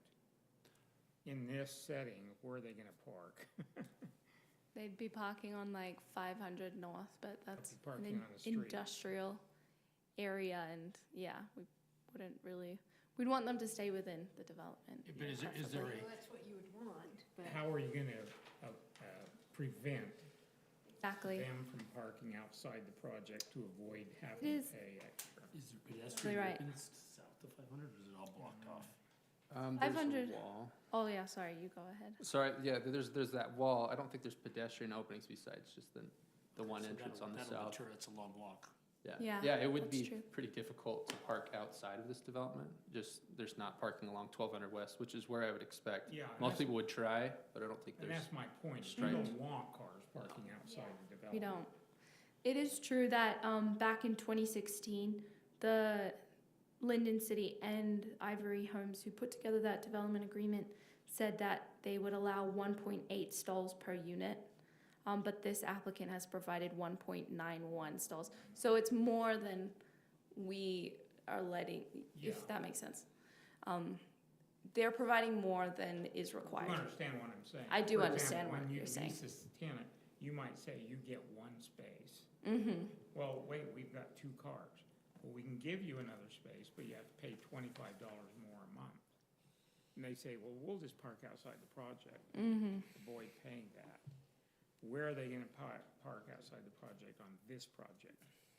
So the locations, You don't want them to. yeah, we don't want them to, but they would be able to park on that Wheatgrass Lane, that connecting road, or 500 North Yeah. possibly. Those would be the closest. And I guess where I'm getting at is, are we better off to say, hey, raise the rents and include 2 parking stalls?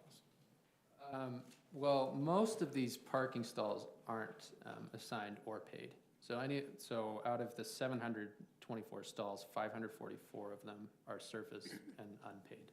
So, and 1.9 is pretty healthy from what I've seen on a parking ratio, so I'm hoping that there's not a lot of that going on, because it creates a lot of headaches for our property management teams Well, trying to for manage neighbors, that, too. and the neighbors, right? Because they get complaints, and then So we there's have to try and enforce it, right? So there's no designated visitor parking, it's just whatever they can find within the complex. Yes, there's parallel parking along like the clubhouse, and we have some in the front for visitor. As far as this development goes, it looks like there's a healthy amount of parking around the building so that visitors would be able to use for the day. But the majority of the stalls aren't charged. We're not charging anything for them. It's just the interior garage stalls or the ones on the east. Okay. Any other questions? Well, to me, it's, it's pretty much outlined, and staff can pretty much monitor what they propose. Is that correct? As far as like the number of units and number of parking stalls. Right. yes. I do like the elevations that they've provided. I think these won't be a garden style walk-up. These will have elevators, a little bit higher Higher class end. apartment. Higher end, yeah. Yeah, I think they're gonna be really attractive, you're gonna have a lot of people wanting to get in there. I think it's well done. And as far as traffic flows and road designs and, That's, I mean, if you, that's all. yeah, if you look at exhibit 8, which is also called exhibit F from the development agreement, that shows the concept plan for the multifamily. And it's almost the same road design that we've got going on, but we've really refined this one with the fire department and the fire trucks and with the engineers, and we think the sidewalks are great. They've got, a lot of them have buffers from the actual roads with parking or little park strips. So we'd hope that this development would be something that someone would wake up in the morning and go for a walk around their own development. Looks so beautiful, you know, go back in, start work, that kind of thing. Have you done any pro forma on what your rent rates are going to be? We have, I could bring it up if I had internet. Our typical, I think like a studio will typically be around $1,700 a month for the base, and then that'll range up to a 3-bed, and those go, I think they're $2,400 a month. Wow, yeah, so this is, yeah. They're definitely Class A apartments. Yeah, I can see, waterfalls into your pool and sit-up bar and all that stuff. That's not the kind of stuff you see in typical. Yeah, they try to over amenitize it, create a real sense of community. I live at one in Draper, so they've been nice. Thank you. Well, and as far as, you look at the architectural designs and all those kind of things, I mean, they meet with what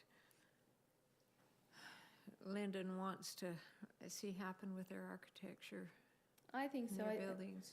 I think they're really, really quite gorgeous. They have a lot of different materials and, articulations in there, and a lot of, it's not just a flat front. It changes every, few feet. It's got a lot of interest when you're looking at it, Right. Well, I read through that pretty carefully, and to me, it sounds like they're going to be a really, really attractive complex. Anyone else have comments on that? And staff will monitor the parking and how you've set that up, and that fence as well. yeah, and of course the waste pickup and lighting and all those kinds of things. Those are all going to be monitored by staff as they go in. Is that right? And I think too, some people, the zero setback on the east side, it's butted right up to the railroad tracks, basically, or the trail. So I don't think that's to have them try to put a setback there would just be wasted space. It was just a place for weeds to grow. And I kind of talk about it in the staff report. I didn't really mention it here, but the garages will help to block the view, not for the people living on the 4th floor, but the people on the 1st and 2nd floor, hopefully, of the abutting industrial on Geneva Road as well, which is something that would be nice. And they're providing another amenity, which is covered parking. I've lived in apartment complexes that don't do that. And it's not nice. I don't have too many questions on this, and one of the things I think is interesting is just recently we were given the assignment or it was passed down to us by legislative actions that we would be the approving body for subdivisions, minor and major subdivisions, and site plans. But the reason this goes to the city council is because it was, and we're doing a recommendation, is because it was spelled out that way in the development agreement. In 2016. Yes. So that's the reason why we're not just making the final approval on it. Just for information. Yeah, most of all the other plats within this development have been major subdivisions that up until recently have gone towards the city council. So it's possible at that time they didn't think that there would be something as little as a 2-lot subdivision. So they just put that in there, but we just have to follow it now. Well, and then on the phasing, I mean, one of the big questions on this is the phasing on it. And I guess that's mostly to see how the economy goes, huh? You mean how quickly we build the second phase and the first phase? Right. Yeah, the first phase is that one that includes the clubhouse. We'd hope, right, again, the economy's with rates where they are, it makes it a little difficult, but we're hoping to start construction either late this year or early next. So they're pretty committed to getting units out, you know, certainly within the next year or so. Of the first phase? Of the first phase. And then we'd like to see that lease, get a healthy lease up before we, you know, introduce the second phase, just to make sure Just to that, make sure it's gonna go. yeah, that there's enough demand for the remaining units. But most of the, I think all the amenities are on the first phase, so luckily that kind of worked out. Okay, so they will have all the swimming pool and the Yep. clubhouse and all Pickleball, those the things? tot lot, yeah, Okay, with the first phase, yes. okay. I don't have additional questions. I don't either. Anyone else? Okay, and Commissioner Johnson has joined us again. Do you have any additional comments on this? I've missed most of it, so. Okay, okay. Then we do have, let me get it back up the top here. We do have two motions on this also. Get back up to where those are. Subdivision. We have the minor subdivision motion of the Anderson Farms Apartments plat and the site plan motion for the Anderson Farms Apartments. So do I have someone that would be willing to do those? Jared, would you like to do those? I'm trying to find them. It's, if you go Page up to 3. the top Page 3. and then just scroll down, yeah, to page 3. Yeah, page 3. I'll make the motion Page for the 3. subdivision, then Jared can make Okay, the then you motion can for find the other one. one. Okay. I move to recommend approval of the applicant's request for minor subdivision approval of Anderson Farm Apartments plat with the following conditions 1 through 6 as listed. Okay, I have a motion. Do I have a second? I'll second it. Motion and a second. All in favor? Aye. Any opposed? Okay, the voting is unanimous. Okay, did you want to make this site plan? I move to recommend approval of the applicant's request for site plan approval for the Anderson Farms Apartments located approximately 1200 West, 500 North with the following conditions, items 1 through 6 of the staff report. Okay, I have a motion. Do I have a second? I'll second it. Okay, motion and a second. All in favor? Aye. Any opposed? Okay, the voting is unanimous. Thank you so much for Thank you. sitting through all the breaks and everything.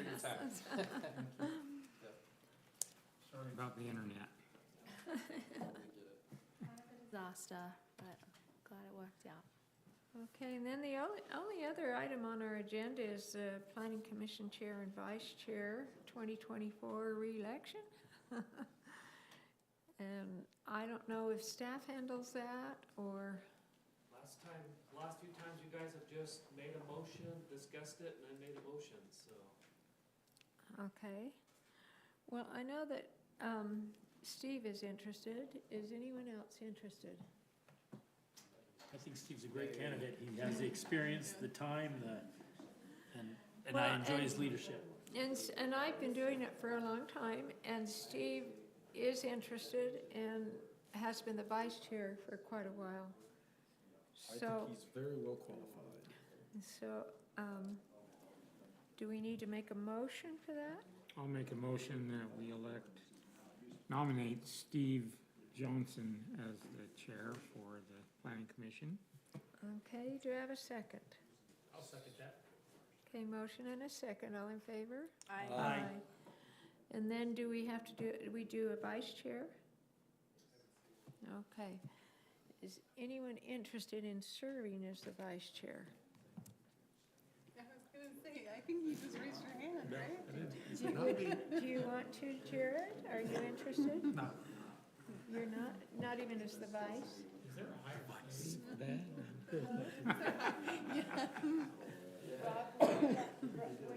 I'll fulfill it. There's nothing really to do, so I'll be there in case Steve can't make it. Okay, Yeah, with Rob my is travel interested. schedule, I hesitate to jump in and take a leadership role, but Okay. Well, Rob is interested, so do we nominate Rob or, Okay. I I'll nominate. nominate Rob. Okay. Go ahead. Oh, okay. We have, I nominate Rob as vice chair. okay, all in favor? Aye. Aye. Any opposed?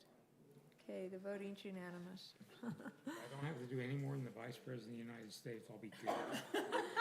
Well, and I'm happy to help out in any way, and I have been doing this for a long time, and it's good for others to have the experience.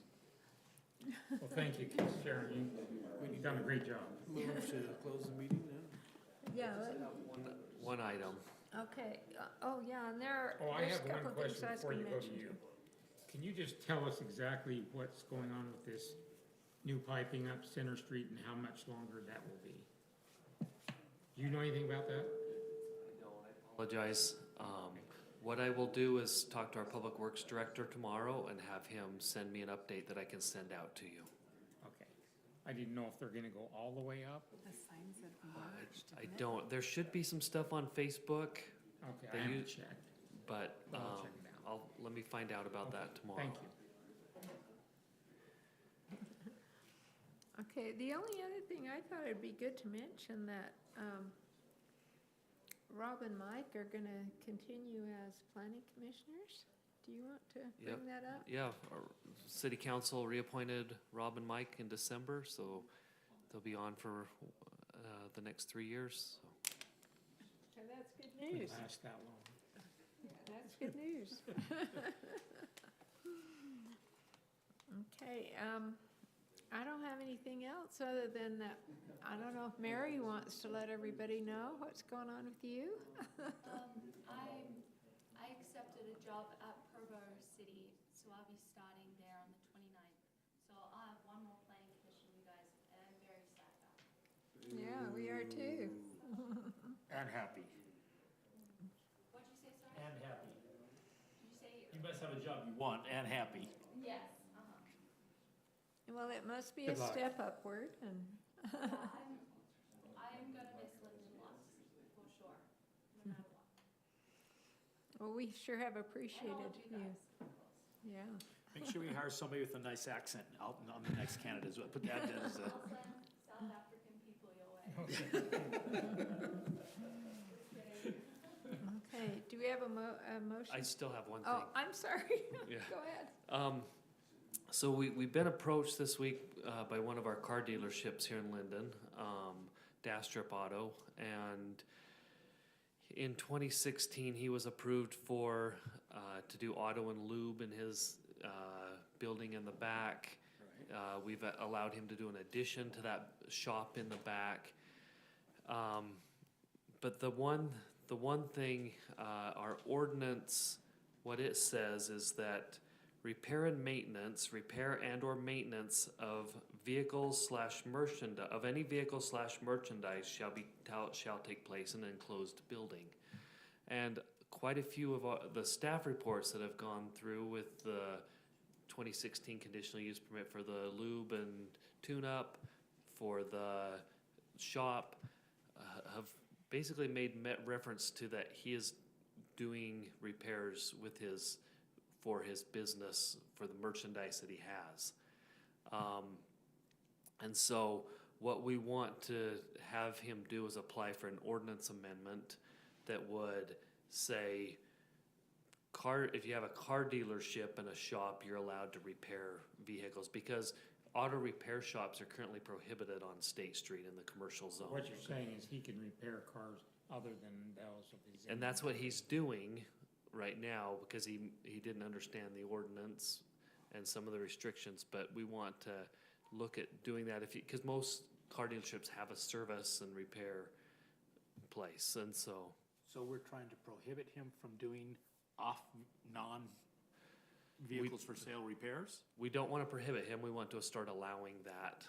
Because the ordinance is basically written that you could only repair stuff of your own merchandise. And so if you get a car in, you could repair it, then put it out on the lot, is kind of what it is. Because the ordinance does prohibit car repair on State Street. Amending the ordinance to make it so that he can do what he's doing.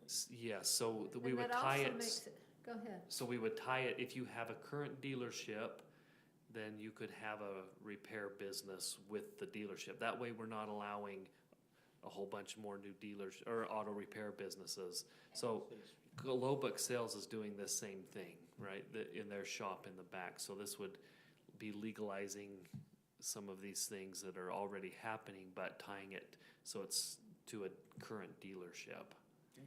And it would be within something that's enclosed, like it says in the, it wouldn't be all the cars that need maintenance are out in the front. So are you saying that you're going to bring that up next meeting? It'll depend when Devin Dastrup applies, but it'll be in the next couple meetings. Right now, we don't have anything for the next meeting except for open meetings training, and so we may cancel it unless something comes up. So we'll let you know in the next few days. I'll be out of town, so if you Okay. want to cancel it, that would make me feel Okay. less. We'll let you know. We'll let you know though for sure. So plan on it unless you hear otherwise. Okay, thank you. Yep. Okay, now we can adjourn the meeting. Unless Well, anyone has anything else. apologize, Councilman Jacobson, his new council assignment is to the Planning Commission. He's been watching on the live stream tonight. He has some illness, and so he apologizes that he can't be here, but he'll be frequenting our future meetings, so. Okay, do I have a motion to adjourn the meeting? I'll make a motion. Okay. Okay. We have a motion. Do I have a second? Second. Okay, all in favor? Aye. Nobody else want to go home?